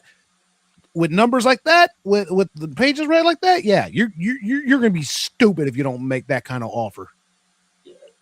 Yep. Yeah, that'd be a cool thing. And also, I want to think about this in the future sense, because I think Kagurabachi is on here, and this may become an experimental ground. Of course, they're still going to publish physical volumes, but they might start to be faster with their digital publishing of a manga. So imagine just waiting for the next chapter of Kagurabachi to drop on the site with everyone. The comments are going, and then it drops, and then this at some point, I think the site might crash because of how many people are going to be reading it. But just imagine, the idea of watching the next big manga, the next manga to anime adaptation just go viral on this thing. Because my only biggest fear is I just don't want it to end up being like a Crunchyroll situation of they forget where they come from. It's, because as soon my thing is this is all good for now, but it always comes down to those suits. Every single time the suits mess up everything. That's what they do. That's their job, is suits. All right, let's finish things up. We got super chats waiting. I appreciate every last one of you guys. However, we did not hit the goal. We got close, but we didn't hit the goal. So rules are rules. We will try to do a anime. I'm gonna try to set one up on Wednesday night. I'm gonna try to set it up when we do trivia night, and I'm gonna have my son run it. And we'll do 4 games, and we'll give away 4 anime heads t-shirts. Do I still have these? Hey, DA, how close is it? No, we didn't hit it, man. We had to do so by 2 hours so that we could reconfigure the show. So yeah, we don't have it ready. So yeah, unfortunately we didn't hit it. Go ahead. I was gonna say, what if I helped him? What if I helped him hit it? Let's go, team player. Yeah, I mean, do you want to play the game? Is that what you're saying, Cyfax? You want to get? I don't want to play the game. I want to give people what they want. Well, if they wanted what they wanted, they would have. Look, I'm always flexible. Not everyone can afford what they want, but at the same time, maybe somebody can help them. Look, we needed 5 more $25 super. So basically $25 in super chats. $25 and so $25. That's it. Yeah, look, I said it. We can do it next time. It'll be all right. We got more shirts. We got more shirts. We're gonna do a game on Wednesday, free of charge. All right, but on anime nights, for us to stay up as late as we staying up, we gotta hit the goal. But hey, look, next time, all right. Ain't the end of the world. We gave away 2 shirts in the last couple of weeks, but next time, maybe we'll hit it and we'll get it. All right, let's hit these super chats before we get out of here. I want to start with a Rumble rant. Sean, formerly known as John, hit this Rumble rant. Thank you, Sean. He said, great video about Rob Bonta, DA. He is playing himself this card for no one else other than himself. He is playing this card for no one other than himself. No one on I Street in Sacramento knows dick about antitrust law, and I know many people who were at the AG. Yeah, I'm pretty sure these guys have no clue what they're talking about, when it comes to antitrust law. They're just doing the bidding of their political, superiors, telling them, hey, we need to stop the, Warner Brothers Paramount merger, or slow it down, or get inside David Ellison's pockets and all of that stuff. Thank you very much, Stephanie DePaulin. And yeah, I just put a video out on my channel, so if you guys haven't caught that yet, check it out. It's a poor woman, from Burbank, basically mad that jobs are leaving, the state. She works in the film industry. She says, I'm only worked 12 days all year in film. And it's like, well, how do you vote, lady? How have you been voting?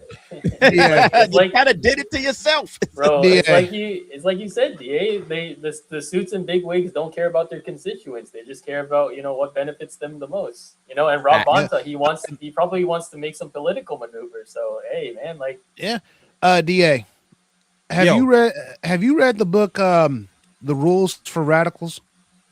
How to basically I heard about it. I've never read it, but I have heard it. I generally know the premise of it.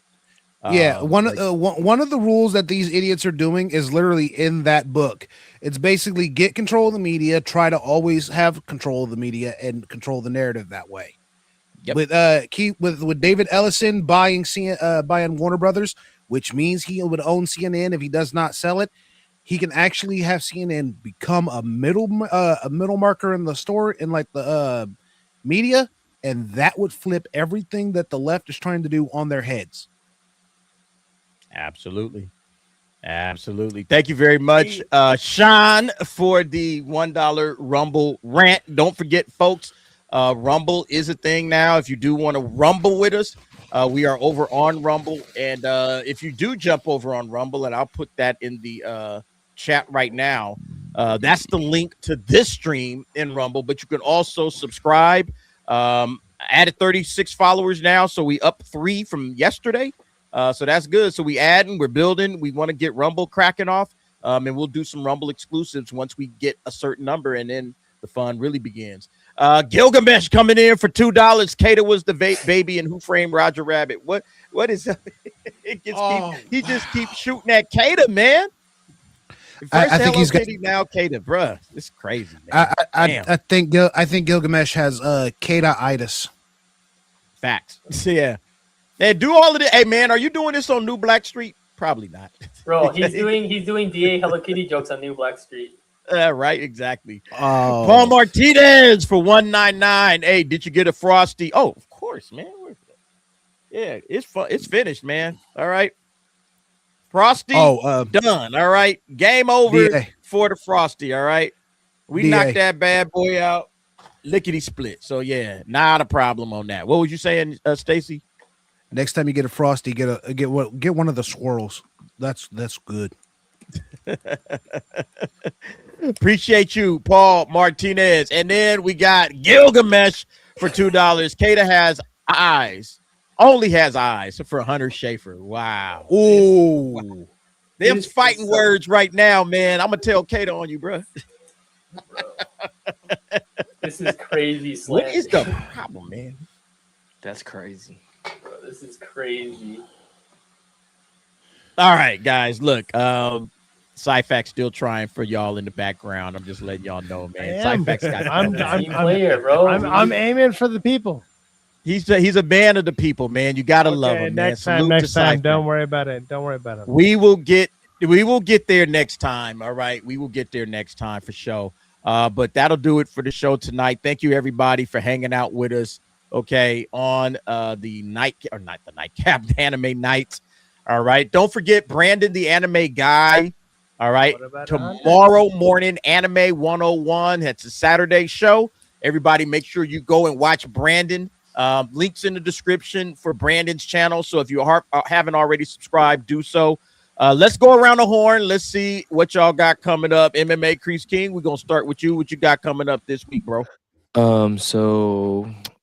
Definitely I got some stuff in the works going on. I'm also back with one of my friends. We're doing a dynamic duo it's called Dynamic Duo Podcast. We're gonna drop our Spider-Man Brand New Day video soon. Then we got Ninjas at Night on Wednesday. Thursday for the Homies podcast. I believe we're gonna have Box Office Brawler on, and nice. I and like then, Brawler. And then maybe Saturday. I mean, this Friday coming up, but I'll be back here. But I'll talk to you after or whatever. So awesome. All right, there we go. Thank you very much, Stacey Gardner. What you got coming up, my man? I got a video. I got today's video for Fairy Tale. I was supposed to upload it to. Unfortunately, Midwest got hit by a bad storm, so that knocked out my power for a bit. But I gotta add the finishing touches to it. I'm gonna upload. It'll be going live on my channel after the show. New Street Fighter 5 video tomorrow, so be on the lookout for that too. And Sunday will be another episode of Legends of Heroes: Trails of Cold Steel. Very good. Very good. And then lastly, we know Name ain't got a channel. We're gonna work on that. But Cyfax, anything on your channel coming up, bro? Are you not gonna? Okay, there we go. Hey, It yeah. moves slow. What's up? Sorry. What's up? Oh, sorry. Okay, it's all good. Yeah, look, like I don't do much, but when I do something, look, a lot of you show up. I appreciate the hell out of that. I think it's amazing. I think it's lovely. And guess what? When I do stuff, I do appreciate you all. I don't have anything specifically coming up, but what's funny is when I do stuff, you guys do show up. So when I have a couple things coming up, I'm sure a lot of you guys will show up because you're amazing, you're awesome, and I love y'all. And thank you for having me on all the time, every time. So I mean, that's all I can say. Awesome. All right, everybody. I appreciate all you guys. Before you, we kept it over 50 for most of the show, which is remarkable. Thank you very much.